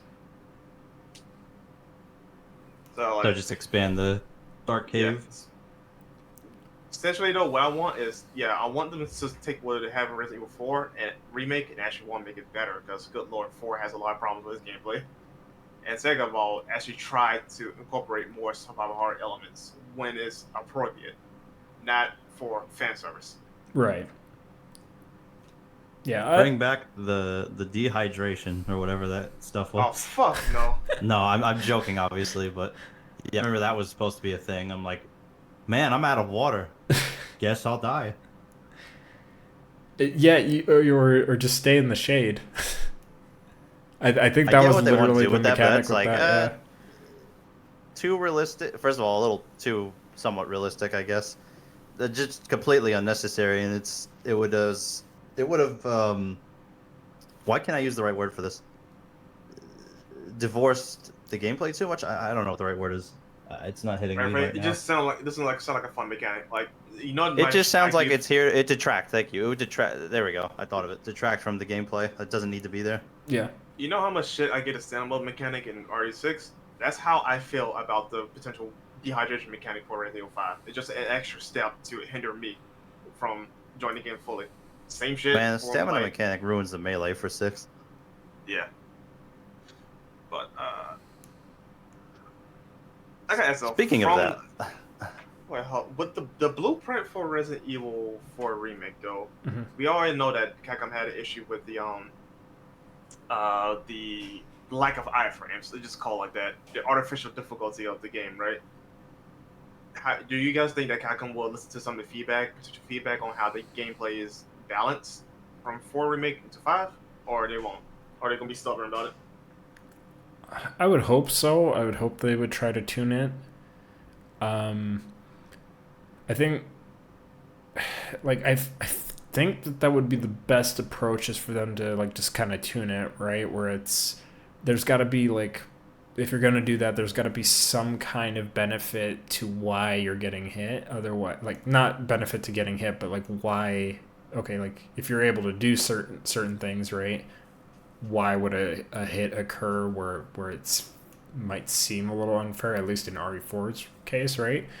That way it would justify it. Yeah, like there's got to be like a risk reward type of deal. Like I can't just feel like okay every move I'm gonna do, every action I'll make, right, is gonna lead to more so risk of damage and no rewarding outcome for it.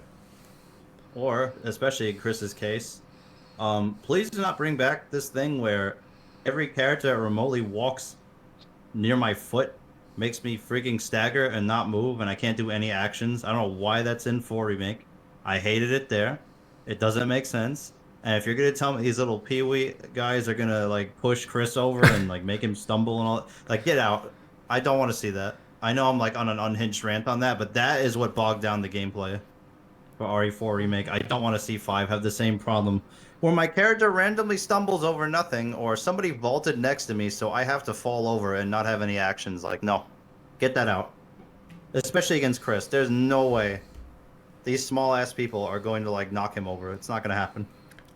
You know what? I better not be there. Going off of that, I don't want to see, like, the, like, back-to-back grabs and pushes. Like, because RE4... Double grabs, Yeah, because RE4 had that problem, but that was literally just carrying over, like, stuff that was in RE2 and 3 Remake where you could get double lunged from zombies, and that wasn't really fair in those games either. Oh, worse than 2, honestly. Considering you have no movement options in that game. Yeah, it's called run away. Yeah. Your option is walk backwards. There you go. In the case of Resident Evil 2 and 3, though, like in the case of 2, like the only reason why that happens, the double launch, is because of DA, right? So in other words, difficult adjustment. I wish they didn't have that as a prerequisite for the double launch, quite frankly. But it is kind of annoying to have you dodge the first grab and suddenly the fucker just turns on a dime and grabs you, right? That's legit unfair. But in the case of Resident Evil 4, is that the game has literally no iframes after a freaking grab. You get grabbed right. You can literally get hit mid-grab by someone else, and it's unfair. Yeah. That's the shit I do not want. I need more iframes to work with. Yeah, and I think too, like because we're gonna have a partner, obviously, and hopefully, like I think the likely case is gonna be that partner is going to be player or AI controlled, depending on if you're playing single or cooperative play, because I'm sorry, I got I lost my train of thought here because somebody opened my door. It was me. Yeah, my cat's being a troublemaker again. I think that, like, I don't think Capcom is going to change those things so much to the point where, like, okay, we're not going to be, be able to play co-op or have a partner per se. Like, if, assuming that, like, RE4 Remake, obviously they took a lot of that feedback coming off of RE3 Remake, right, and the criticism that got. I don't think that they're going to want to just continue going backwards, right? In the case of RE5, I think they just probably want to keep on with what they started with RE4. If you get what I'm saying, So. All right, well, in that regard, what secondary mechanics do you think they should consider, like the melee and all that shit?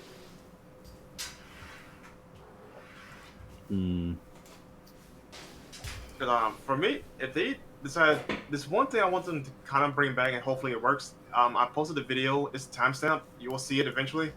But Chris does this like dodge maneuver that you never ever do in any Resident Evil game to date. I kind of want to see that happen.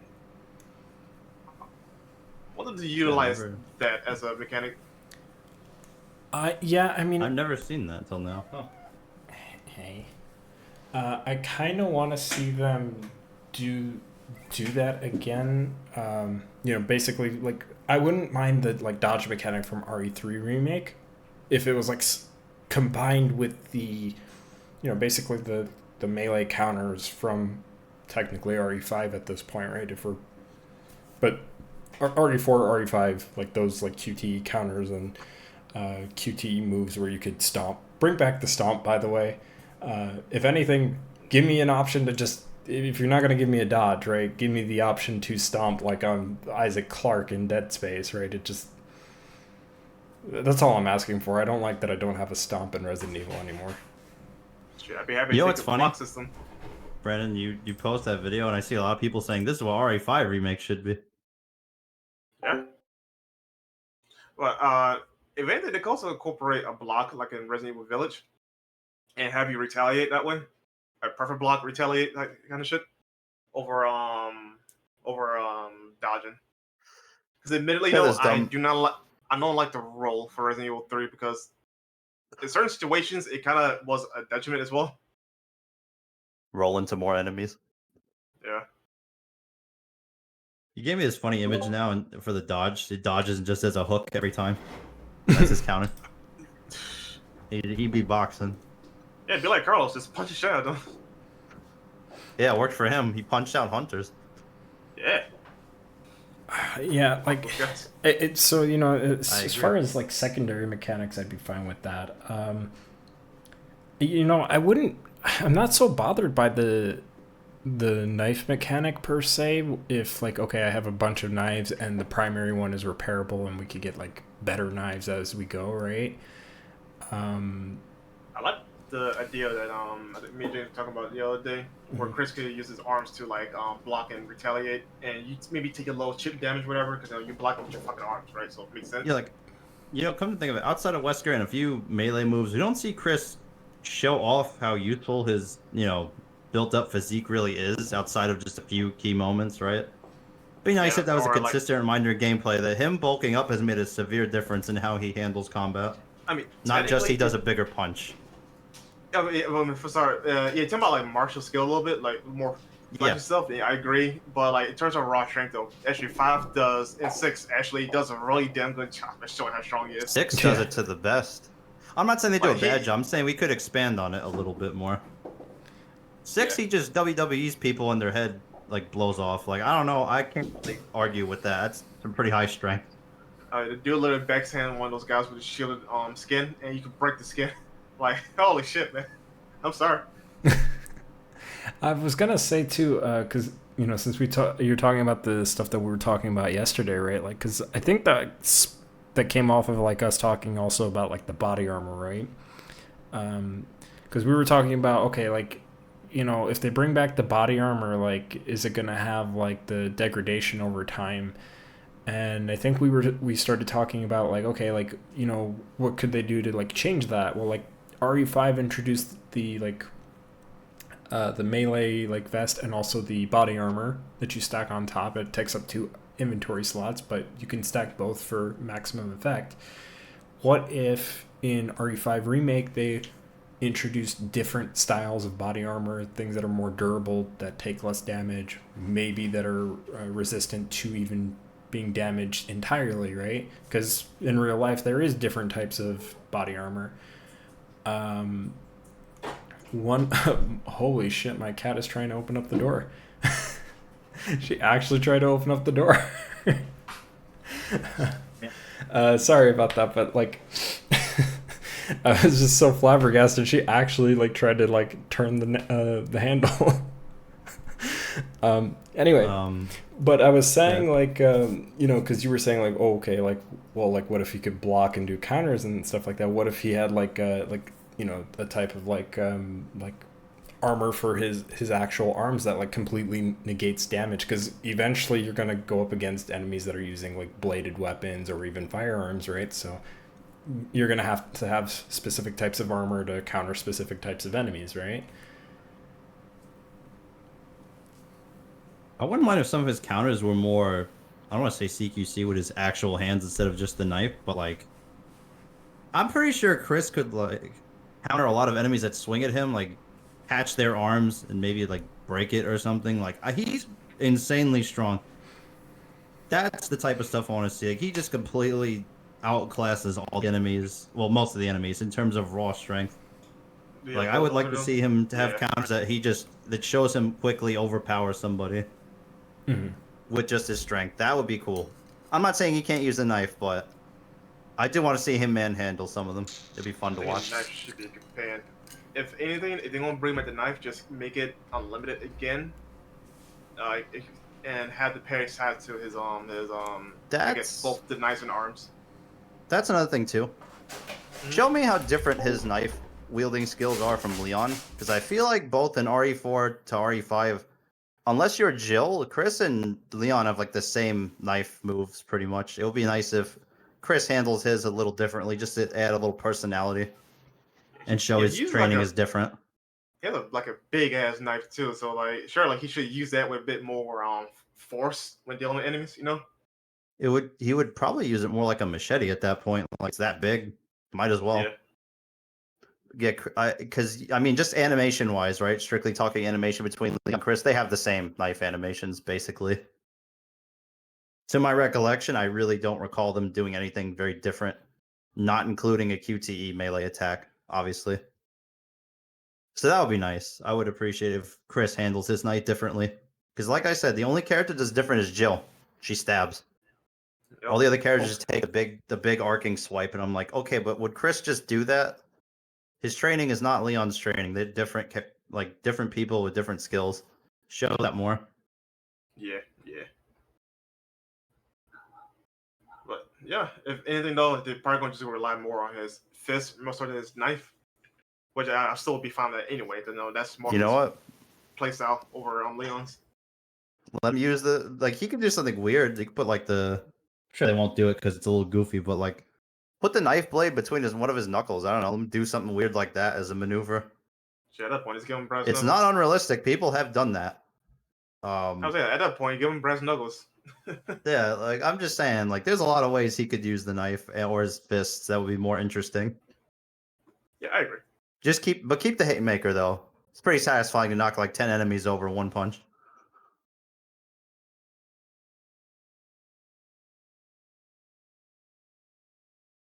I'm trying to think about Sheva. Presuming we're going to have Sheva again.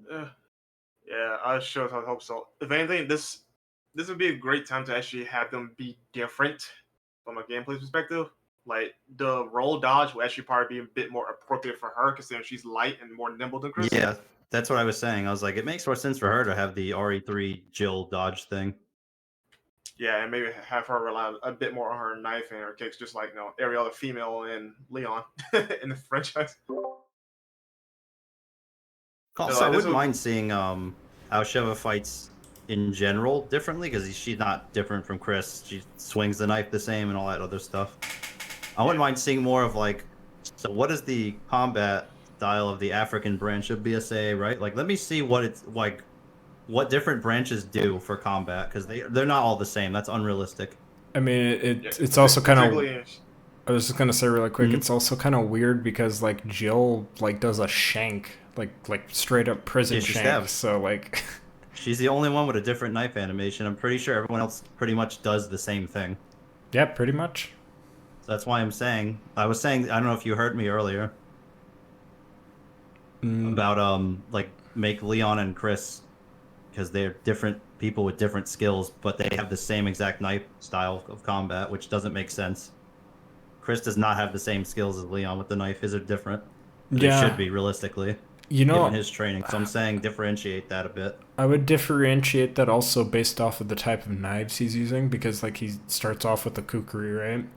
If He's that's got big, as Brandon said, he has some big knives compared to Leon. yeah, like if he's using that kind of knife, then maybe he should, have a different style of swing with that versus like maybe like if he picks up a basic kitchen knife, right?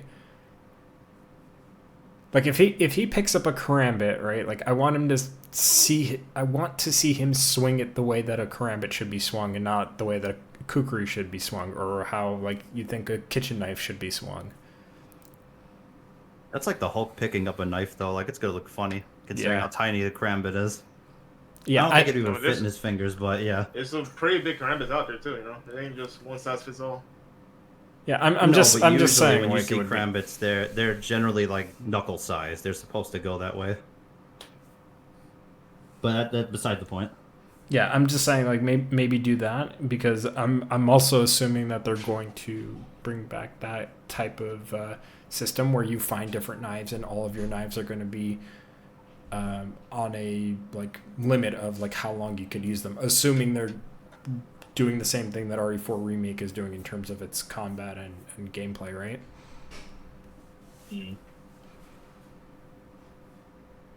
They have a lot of room to differentiate things up now.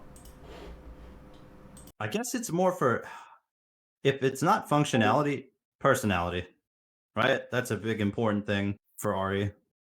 Show how different the characters are. Don't just say it. And then the gameplay, they act the same. That it matters that they show that they have different training, like I said, and stuff like that. That's something that's also kind Even of the lost. way, even the way Chris holds his gun is not the same as how Leon holds his pistol. For example, they hold differently. If you've been observant. I mean, yeah, it's the facility of how they are. Like that's the thing that's been lost in time. Because even back since Resident Evil 2, Chris when he uses super shotgun, he doesn't flinch, but Leon does when he uses it, right? And of course, fast forward to like later games where say the women run a little bit faster than the guys because they're a little bit more heavier or stuff like this. Like subtlety is like, a little bit gone because they want to unify the gameplay, which I guess makes sense because you don't want to have like an 80 Wong situation where she takes more damage despite being faster and more nimble than Leon, right? But yeah, but I do agree. Like they should have a bit more nuances from their from their styles and via gameplay. I don't want them to holding feel the like Hydra. character skins type of thing. Yeah, like Yeah. Chris holding the Hydra or Wesker holding the Hydra with one arm, but everybody else uses it with two arms. Like, hey, that sure there is a lost in time nowadays. Yeah, and I think like those variations need to be made, especially because like if we're playing as we're playing co-op characters, they're gonna be trained differently based off of their backgrounds and stuff, and like I think this kind of goes over a lot of people's heads that like Chris was also in the Air Force, he was in Stars, and now he's in BSAA, right? And at least in this point in Resident Evil's history, right? So like of course he's gonna handle himself a little bit differently than everybody else. His military training, you should definitely be able to see that. Versus Leon, who was not really military training. His is just like government agent training. Very different things. They're trained to do different things. I'd like to see the differences between their skills. Yeah. I guess more than just seeing in a cutscene, because they do. It's just usually you don't have control over when they have those skills on display.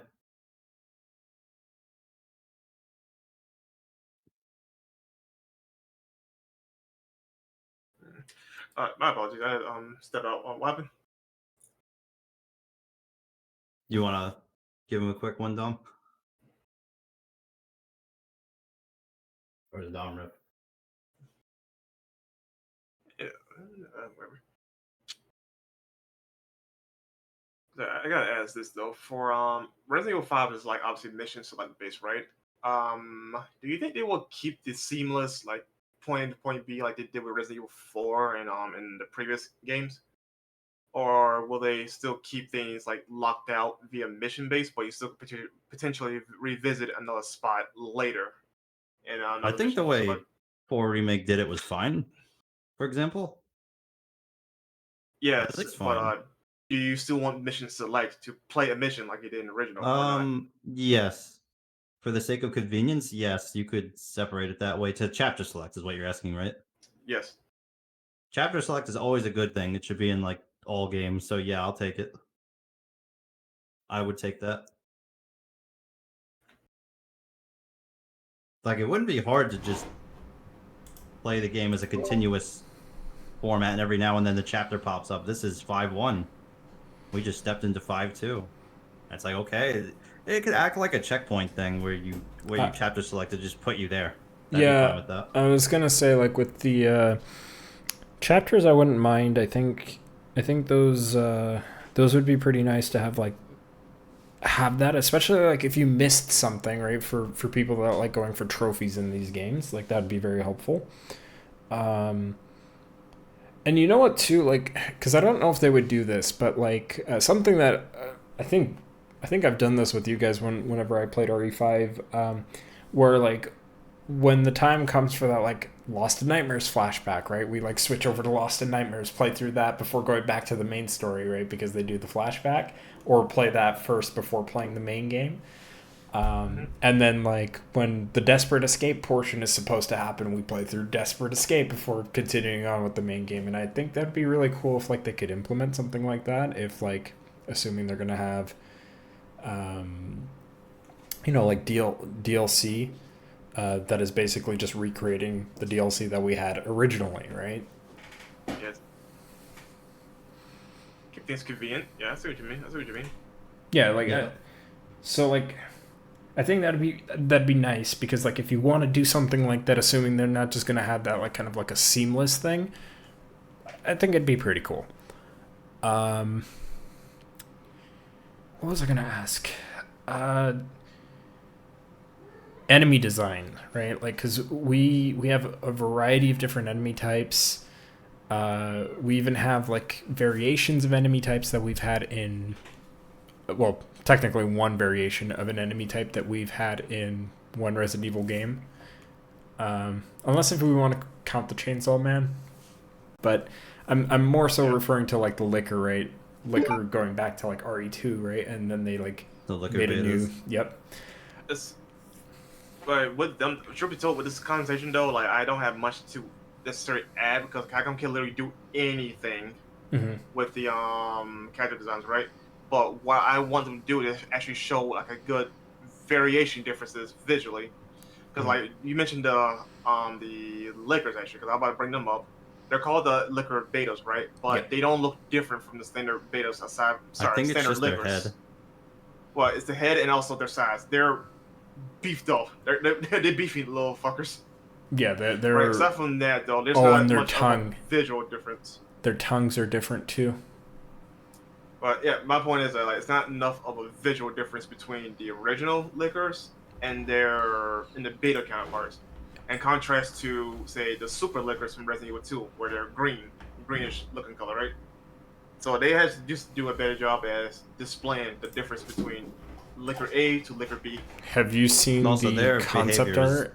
the same. I have not. Yeah, the concept art. They were actually gonna have like different colorations to them as well. And they were at one point they were gonna make them look a little more closer to the RE2 liquors, but then they kind of went all over the place with the designs. So I posted it here in chat, as you can see. And For the Slim Jim, I see. yeah, like so, like, and I wouldn't mind these like alternate like designs and variations. I like the bottom left one, I would say, with the purple tongue. That one looks cool. Yeah, I like personally, I've always liked seeing like different variations of enemies that we've had over the years. Like even though I might not like fighting them, I like talking about them from a lore perspective. Like I love looking at the like variations on hunters and lickers throughout the series. For example, that's my cat. I love the hunters too, when they get punched in the face. Yeah, fuck hunters. But admittedly though, I don't have a lot of hopes for Capcom to actually do something like we were asking for. Like it was more variety of enemy types to show differences, because like they haven't necessarily been doing that. If anything, we tend to be getting less enemies from the first two remakes, and a pleasant surprise of getting some new enemies in Remake 4. So I wouldn't expect a whole lot in Remake 5 unless they're going to lower load. Yeah, yeah, and what I'm expecting more of probably like I'm expecting redesigns of enemies, right? Like that's kind of a given because I think that that's fair to expect. To be fair, right? Like one of the complaints that I had with like Lost in Nightmares and mostly not Lost in Nightmares, Desperate Escape not so much because it's not really much to complain about with that one, is that there was a lack of enemy variety, right? And one thing that Separate Ways did, I think, better. Which one? The remake Separate Ways is they added in the at least one of the cut enemies or technically a cut boss from RE4 and put it in for Ada's segment, right? Now whether or not that boss is fun to fight is debatable, right? But like I think that's one of those things that would be really cool to see. Maybe in DLC, right? Like if there's something that gets cut in the main game, maybe they could somehow rework it for Lost in Nightmares, given that it had a lack of variety in terms of enemies. I don't know. James, what? You got anything to say? My assumption based on RE4 Remake is maybe they'll add a few enemies, but I think they'll be somewhat faithful to what's already there. Just like I said, just based on how 4 Remake did it. Right. Because they didn't change, like the Ganados are not that different. Most of their archetypes are the same. No, Maybe with some more just added, details or embellishments. they added a few more variations of the Ganados, but yeah, this is just basically the same. Yeah, I think that's gonna be the same for RE5. Mostly the same Magini. Maybe a few extra new ones. They better have JJ in there. They cut him out of 4 and replaced him with some crap enemies, so I hope that's not the case again. Nobody likes the pig dudes. They're just kind of annoying. I would hope he's there. And BOW wise, I'm not sure. They could add anything, quite honestly, with that. That one I find it harder to talk about. Maginis, I think all of that will relatively be the same. Probably the standard Maginis and then the tribal ones. Yeah, I assumption is it'll be the same for the most part, with some added stuff. Right. I was gonna also say too, like I could kind of see them maybe going the route of introducing enemies that were as new enemies that were in like concept art for RE5 or maybe any other RE game and make it work for this one. Then again, they might also do something completely original, which I think they've done that a couple of times for some of these remakes as well. Like I think the Palehead was at least in RE3 remake, which was first seen in RE2 remakes alternate game modes, right? That was original for RE2 remake as far as a new enemy design. So maybe stuff like that would be cool. I don't know. Would you guys prefer stuff from concept art if it was going to be like a new enemy replacing something that got cut, or just an original enemy over the concept enemy? I guess the concept, since the footwork is already there, right? Just as long as they're I guess fine. Oh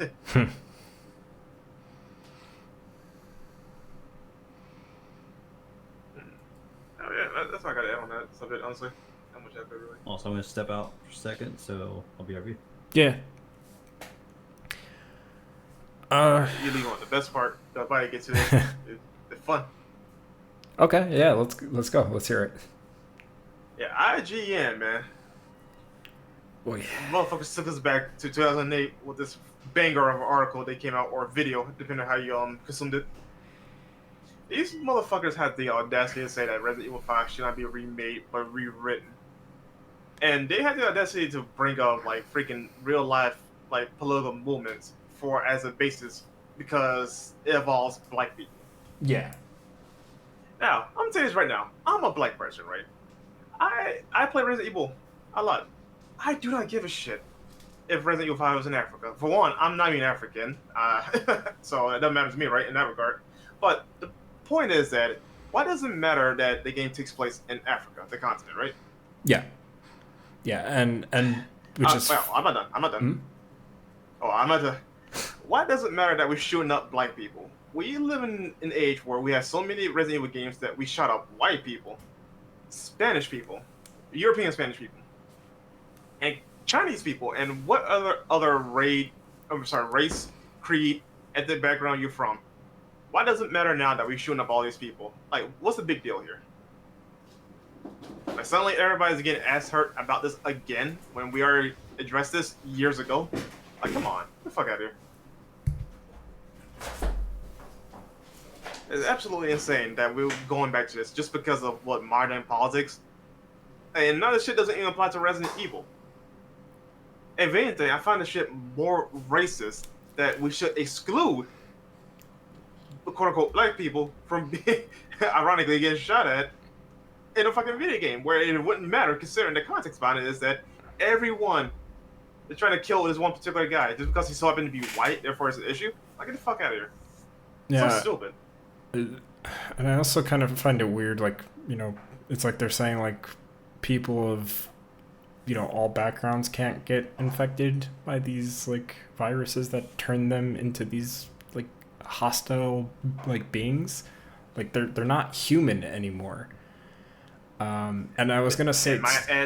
Oh, go on. Oh, sorry, go ahead. No, you I might add, to that, we shot black people up before in the previous games. Yeah. Like, all those zombies are not from the same race. Matter of fact, we shot Marvin in Resident Evil 2. Yeah, like, yeah, and it's I don't think that it would make a real difference. Like we went to, you know, if we're gonna throw in like the other games too, we went to like Southern America, right? Like nobody complained then. We went to Spain, we went to China, and it's like.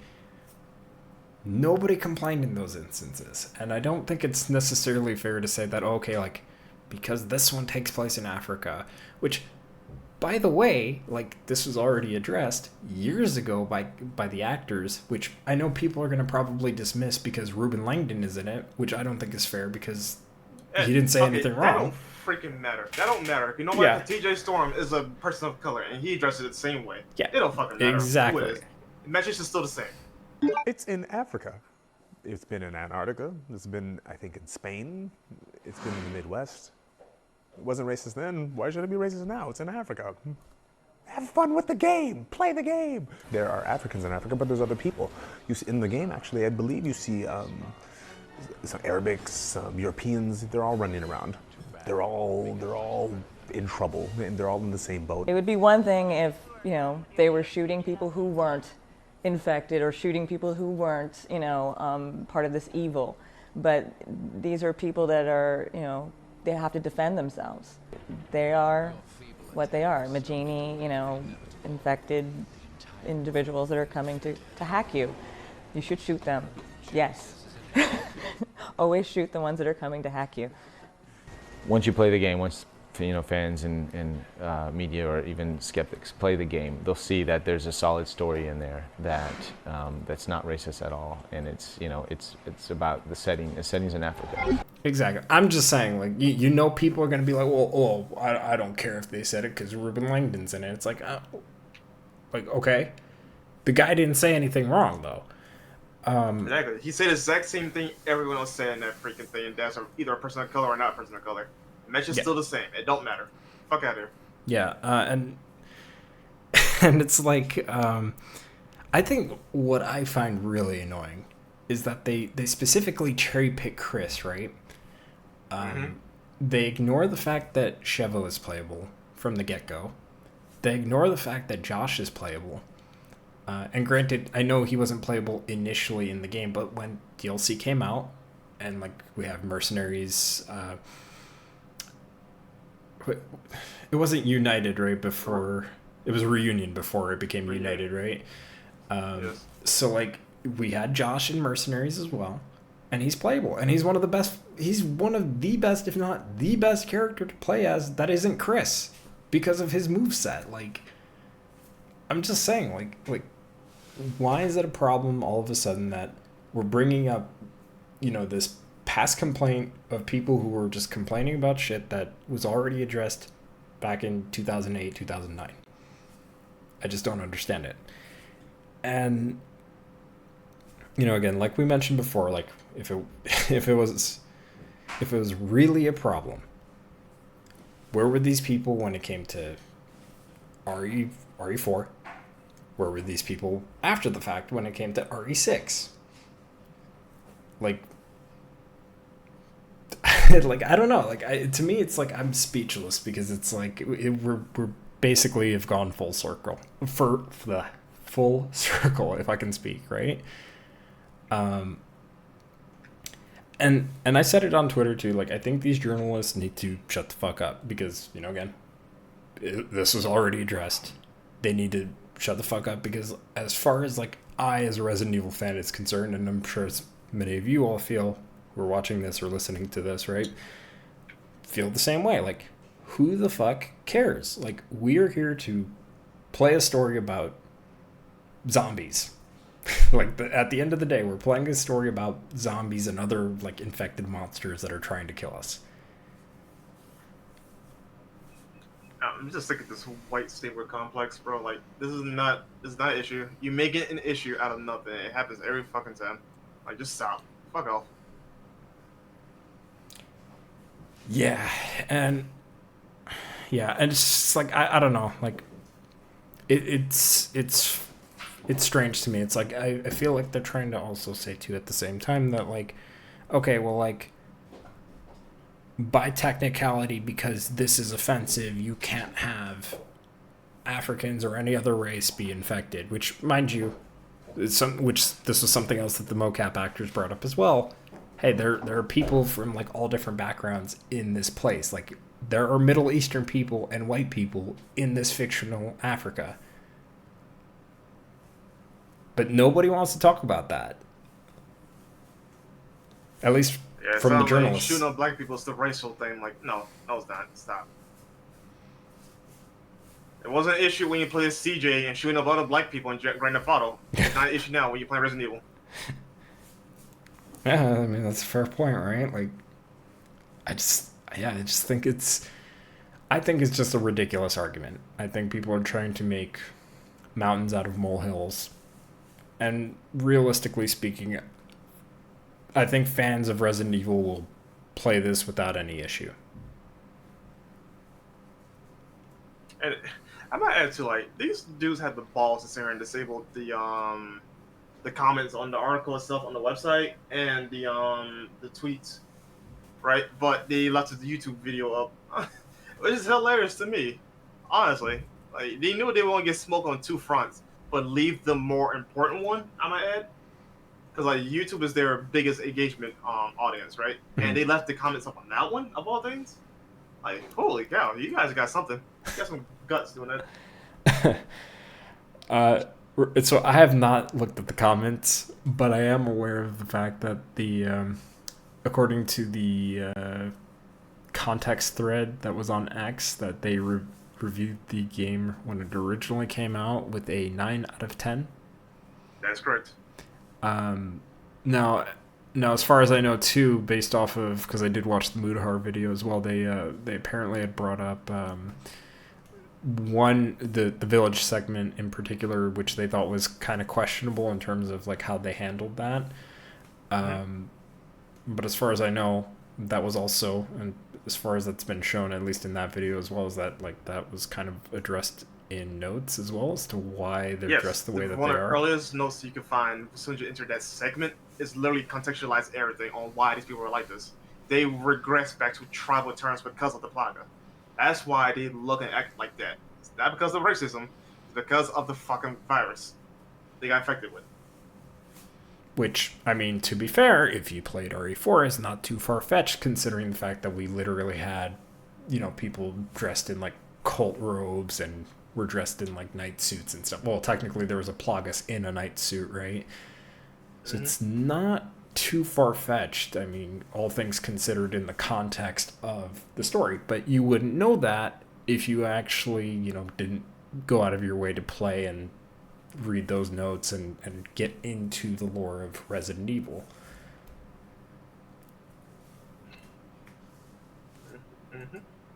So, and I think that's where the biggest problem lies, is that you have a bunch of people, and this is specifically journalists, that are just jumping in and trying to essentially create, like, what is the right term? Like, essentially trying to create false engagement, right, in something that isn't an issue and that they're trying to make an issue out of. Exactly. Anything is an issue, but in reality it's not. Yeah, like I said before, I don't personally take issue with the game. I think the game was fine. RE5 was one of my first Resident Evil games, and I'm sure that there's going to be somebody out there crazy enough to be like, oh, well, like, that makes you a racist because you happen to like the game, or that was the first one you played or whatever. Shut the fuck up. You're a fucking retard. Yeah, shut the fuck up. Kiss my ass. I don't care. Because at the end of the day, I'm going to play some RE5. I'm going to have some fun. I'm going to play with Brandon. I'm going to play with James. I'm going to play with whoever the fuck I want to play with. Because Resident Evil 5 was a fun game. And I'm not concerned about, like, every little offensive detail that's in the game. I'm sure that there's something offensive there. Really, if you look for it, there probably is. But I don't care. I don't have time to be offended over every little thing in a video game. Amen.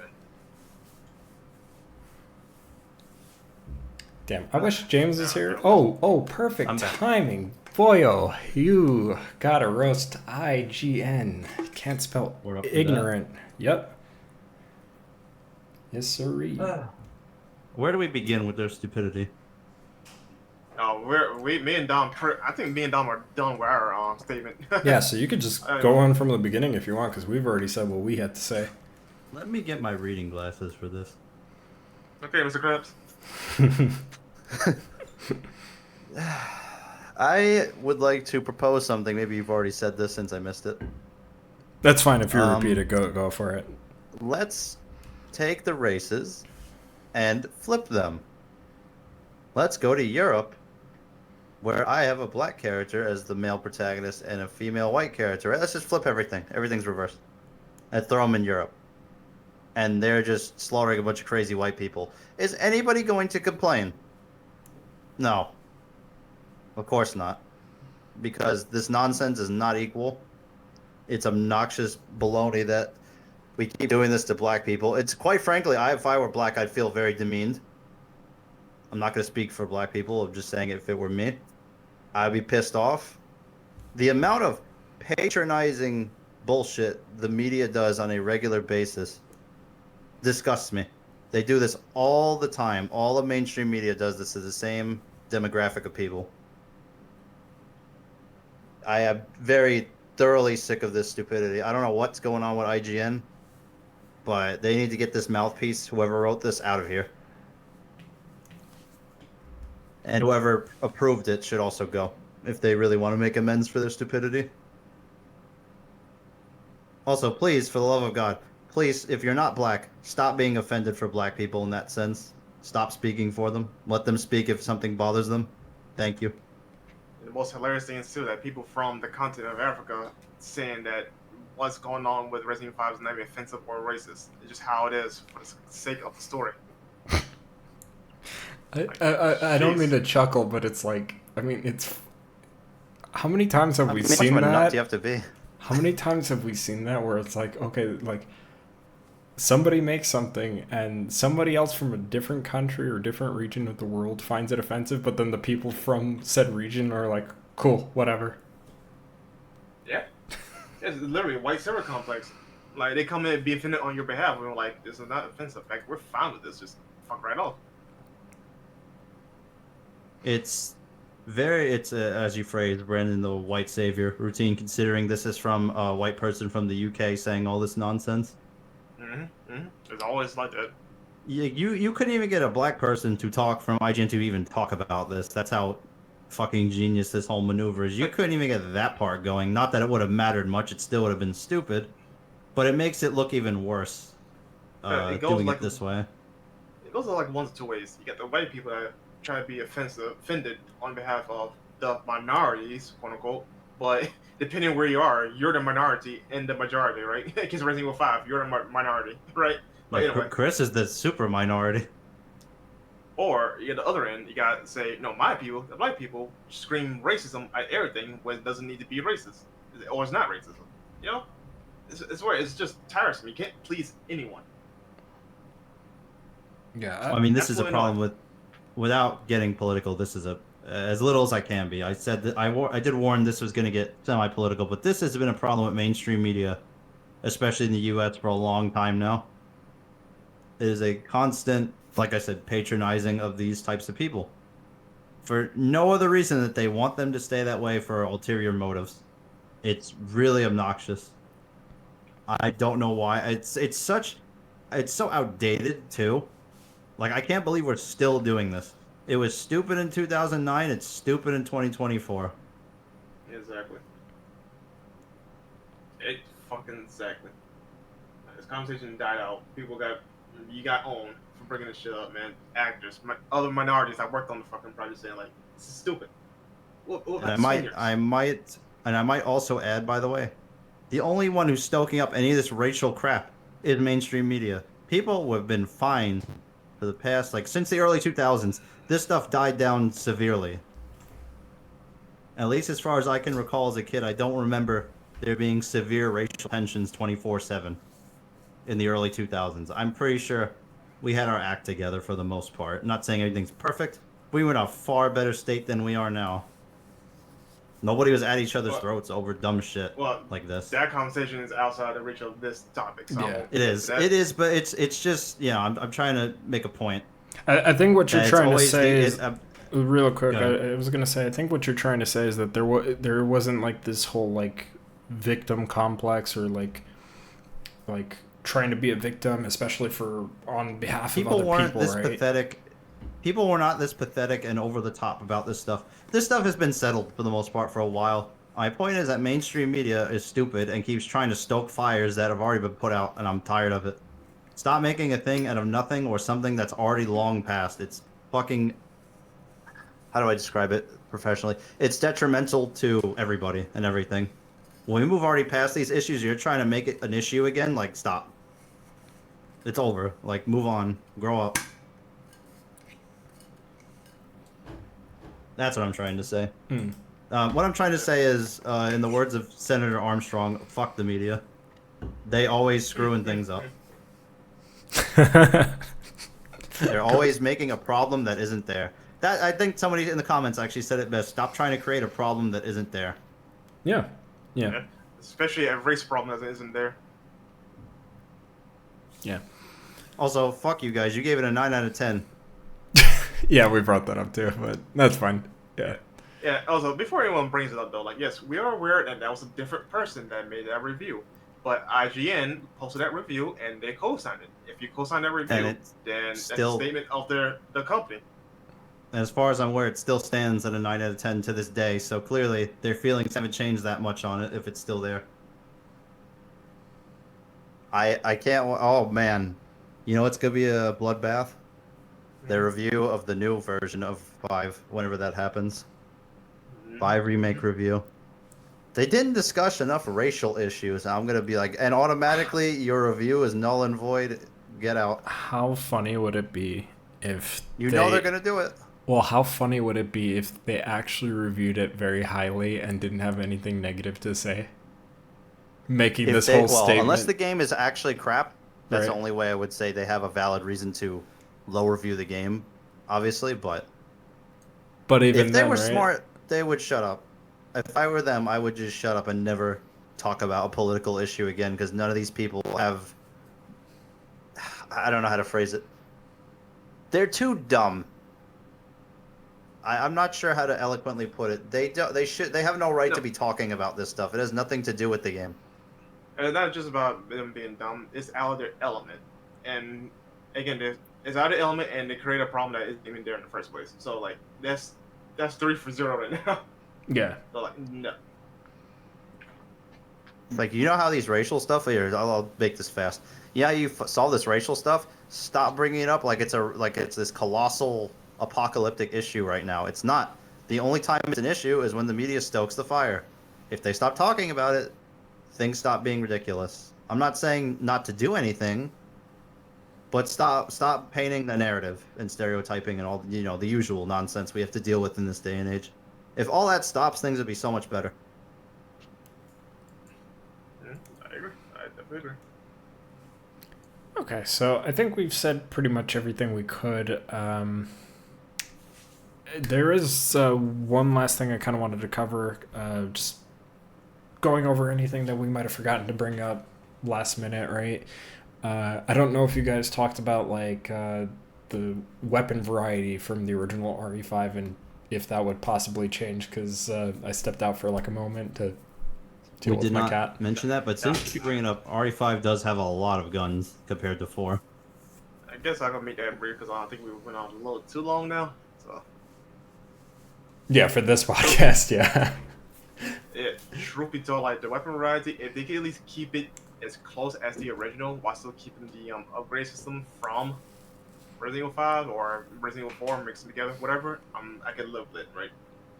I don't have too many complaints as long as the guns are good and have variety, because like 5 is like a walking arsenal of guns compared to previous games. So I want the arsenal to stay. Just keep them, give them a good balance, give us some upgrades, give us a way to tinker with them to give them uniqueness, and call it a day. But more importantly, for the love of God, separate rifle rounds with sniper and assault rifles again, because that shit was stupid in Resident Evil 4. Yeah. And take away that stupid aim down sights thing they had for no-scope guns. That was horrible. Yeah, I'm glad you brought that up. I was not a fan of weapons that did that. Like, I didn't like the fact that like the M4 Sukibi assault rifle that they had is what they would called it, but it was the M4. I didn't like how they did that with that gun, and I also didn't like how they did that with the Springfield rifle as well, the bolt action rifle, because you can clearly see like whenever like you play as like Leon or Lewis when you're using that firearm and you're not scoped and you're going through the animations, that clearly they have the animations to have an over-the-shoulder view for that. They should give us an over-the-shoulder perspective for that, unless if we're playing in the optional VR first-person mode, right? So I do agree with you on that front. Or if they really want to change it, maybe pull something from like other third-person shooters where you just click in an analog stick and switch between first-person and third-person view. Yeah, that works too.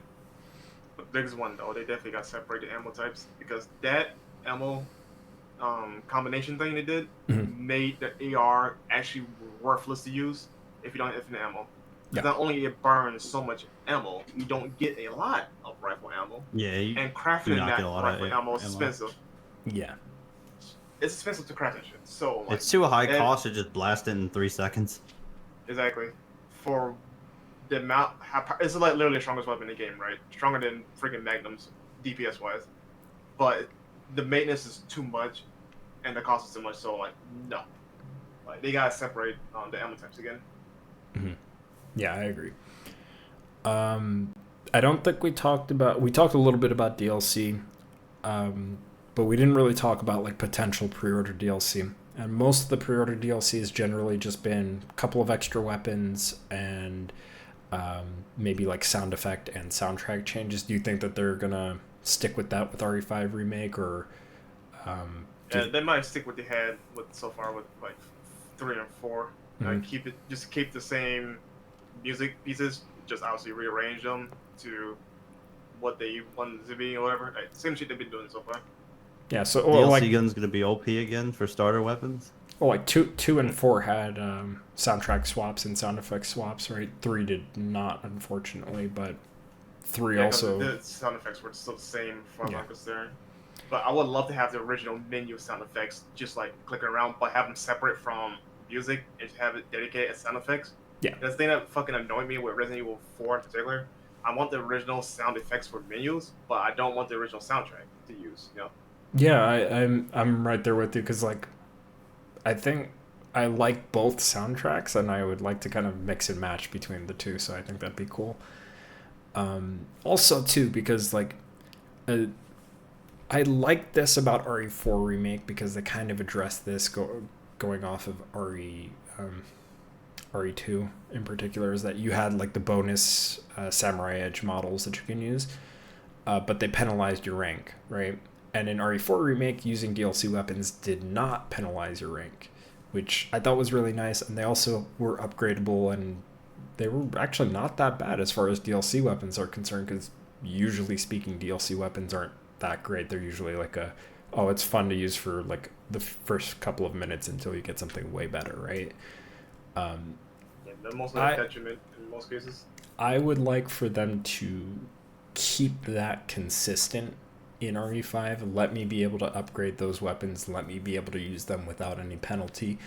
And I guess in this case too, like if you're gonna bring in any weapons, it'd be cool to see them like maybe make reference to other stuff. Like it was cool to see that they finally put one of Leon's handguns that was originally meant to be in RE6 that only was ever seen in like the cinematic stuff finally be used in a game. So maybe something like that, or better yet, bring in his concept pistol, which was like a variation of the Silver Ghost, into RE5 because we were never able to use that.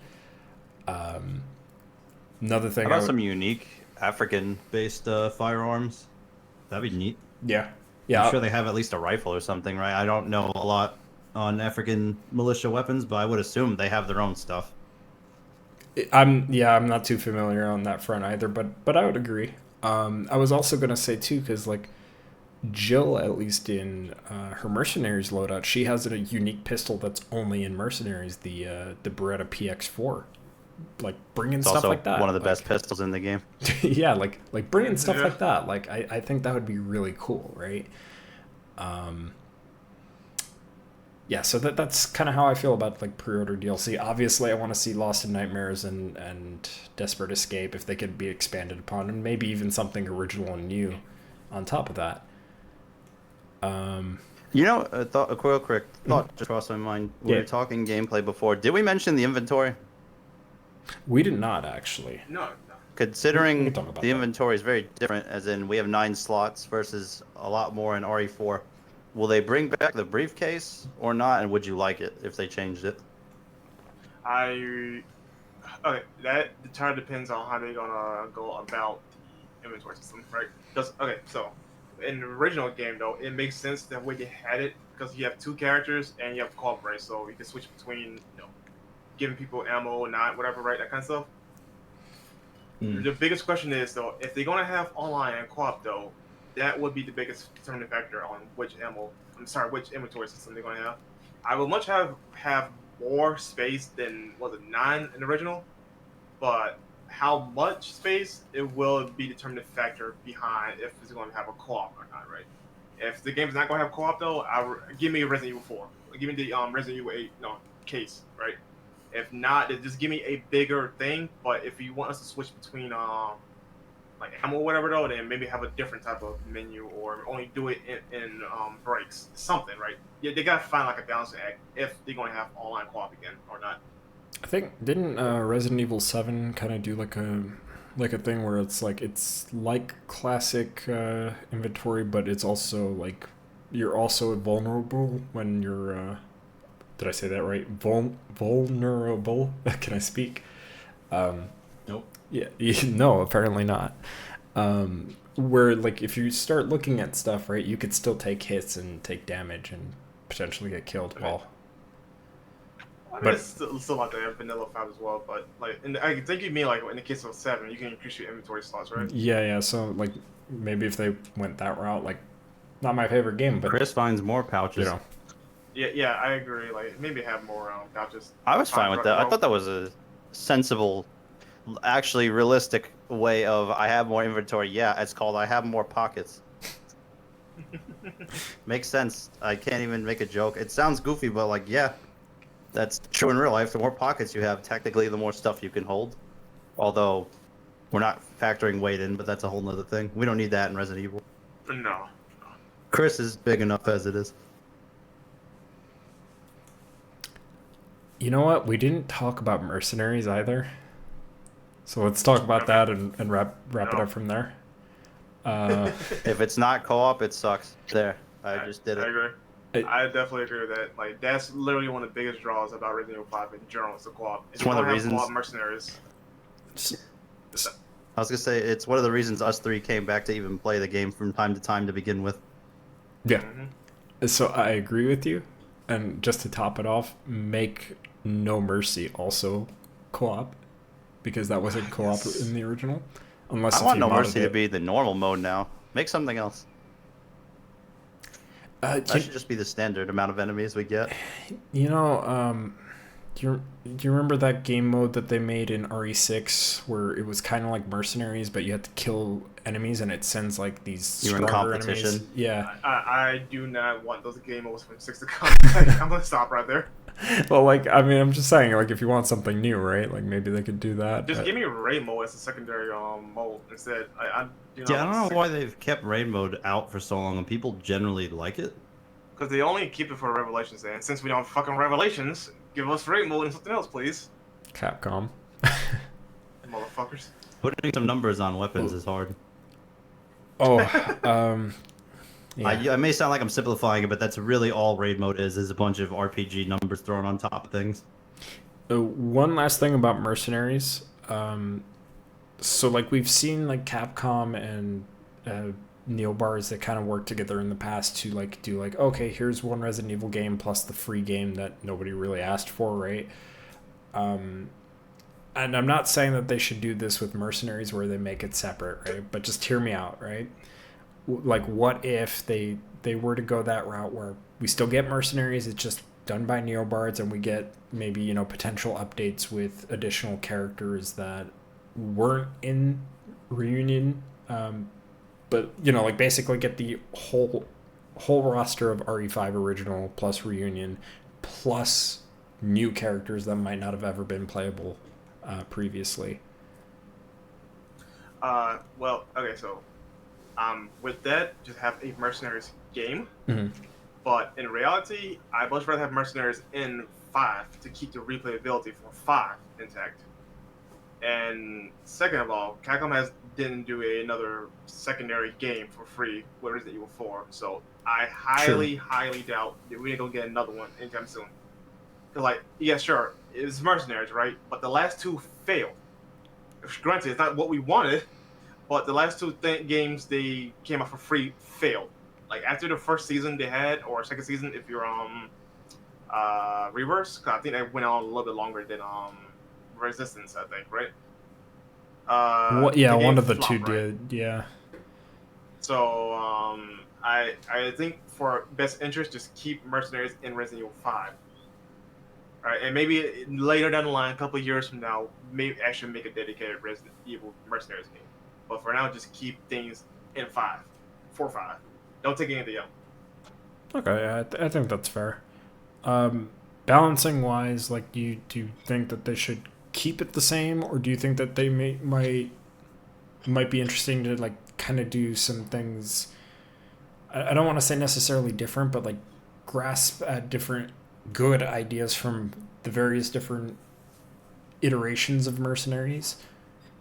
Well, yeah, I want the powers back from 8 and 4. Well, That enhanced the experience weapon. Technically, I think 4 Remake did a good job with the meter thing. At first I was a little iffy, but I'm like, you know what, this actually works out just fine. I was gonna say too, like, technically, like, perks were also introduced in Mercenaries 3DS as well. So, like, I mean, it's not I was too far out talking there. about perks. I was talking about their powers. for the characters. Yeah, I know, but I'm just saying like having like perks or abilities, like it's not too far out there as far as like what we've had before as well. I think if anything, I would want like, and I still want this because like this is the only Mercenaries that did it. The 3DS game had customizable loadouts. Village kind of had it, but like you had to finish the stage, then you had to like spend cash, and the reason why it didn't work so well in that game. Hold on, I'm getting to that. The reason why it didn't work so well is because you were basically forced to just use very specific guns for very specific runs in order to maximize your points. I did not like that, but what I would like to see is like, okay, maybe they have like some kind of point system where like, okay, you could play these characters, they have their set abilities, and they have a default loadout. And if you want to change out some things, you spend some points or whatever, in-game points, right? Not like micros or anything. Yeah, with authority. you know, like, yeah. Like, you know, you could like swap some things out. Like if you don't like say you don't like the starting handgun for Chris, you could swap it out for a different one. Or if you want like him to have a shotgun and SMG only, you could do that, right? Like stuff like that, I think would be kind of cool. All right, so what I was gonna say is, please don't take anything from Resident Evil Village Mercenaries. It is by far, in a way, the worst form of mercenaries we've ever gotten. It's not even mercenaries. I strongly disagree. I don't with like that the one. random baloney perk thing. Oh, I didn't get the right perk to make this easy. Restart. Like, I don't want this crap where it's random. I think 4 Remake was a much better direction. That I do agree with though, but the perk system is not even an issue. Like RNG, I get a big one. The issue wrong. I also don't like wandering around they- to find the enemies instead of them coming to me. That's nothing to do with mercenaries. No, but like, you know what I Especially mean. in the You have older to go ones. certain places for them to appear, versus Yeah, I get what mercenaries you where they will mean. just pull up on you. I Excuse get what me. you mean. The structure could have been better, yes, but the fun Yeah. factor is not the issue, or the perks for that matter. The big issue comes from the fucking difficulty they have, like the Nightmare or Mode 2, whatever they call it now. Yeah, those were dog shit because how they limit you in contrast to the standard difficulty where they give you options. That was dog shit. Yeah. Yes, that is true. Yeah, and I'm right there with Brennan. Like, I didn't particularly mind the perks. Like, I just felt like, you know, like, they're nice to have. I just wish that I had more control over, like, just picking them from the get-go instead of having to find them, probably. So, I would again, say more like... R6 wins in that department. Yeah, so it's basically more like RE6 / Mercenaries 3DS again. Where, like, okay, you have those Buy the abilities, skill and right? equip the skill. There you go. It's In not rocket fairness, science. too, though, when it comes to mercenaries, when you gotta go pick up like multipliers from score or time, they're random too. It's literally not any different from how the perk system works in Resident Evil Village. Yeah. So, like, I the timers, I think, is not as egregious, maybe, compared to just, like, finding perks, so... I don't know. Do you guys still Okay, like okay. running around to hit timers, or do you wish it had like the max set time all the time? I'm fine with it because like there runs where I need extra time, I could go find it. Right, it's all how you optimize your run. And in the case of Village, again, like perks do not make or break your run in normal difficulty. So like I have no issue with them being randomized. Normally, yes. But fucking hurry mode, holy shit, this thing's fucking garbage. Yeah, never do that again, please. Thank you. Yeah. Never. Alright, so I think we've kind of talked about everything we could. There's probably a bunch of other stuff we didn't talk about, but, you know, when the time comes when we eventually do see a trailer or some kind of hint, right, from Capcom, we'll likely talk about it.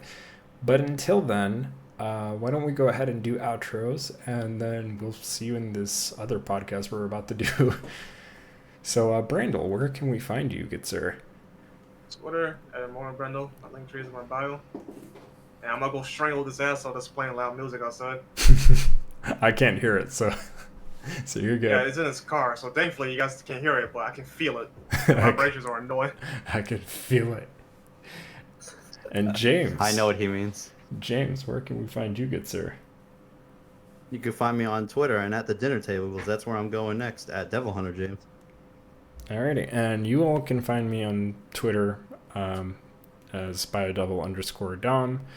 I'll have a link tree because I have some extra shit now too that I don't really care to promote so much, but it's there and you could follow it. So anyway, we will look forward to seeing you all in the next piece of Resident Evil content regarding RE5 the next time we talk about it. And we're soon going to be doing an Onimusha podcast, so we'll see you later. Bye. Bye.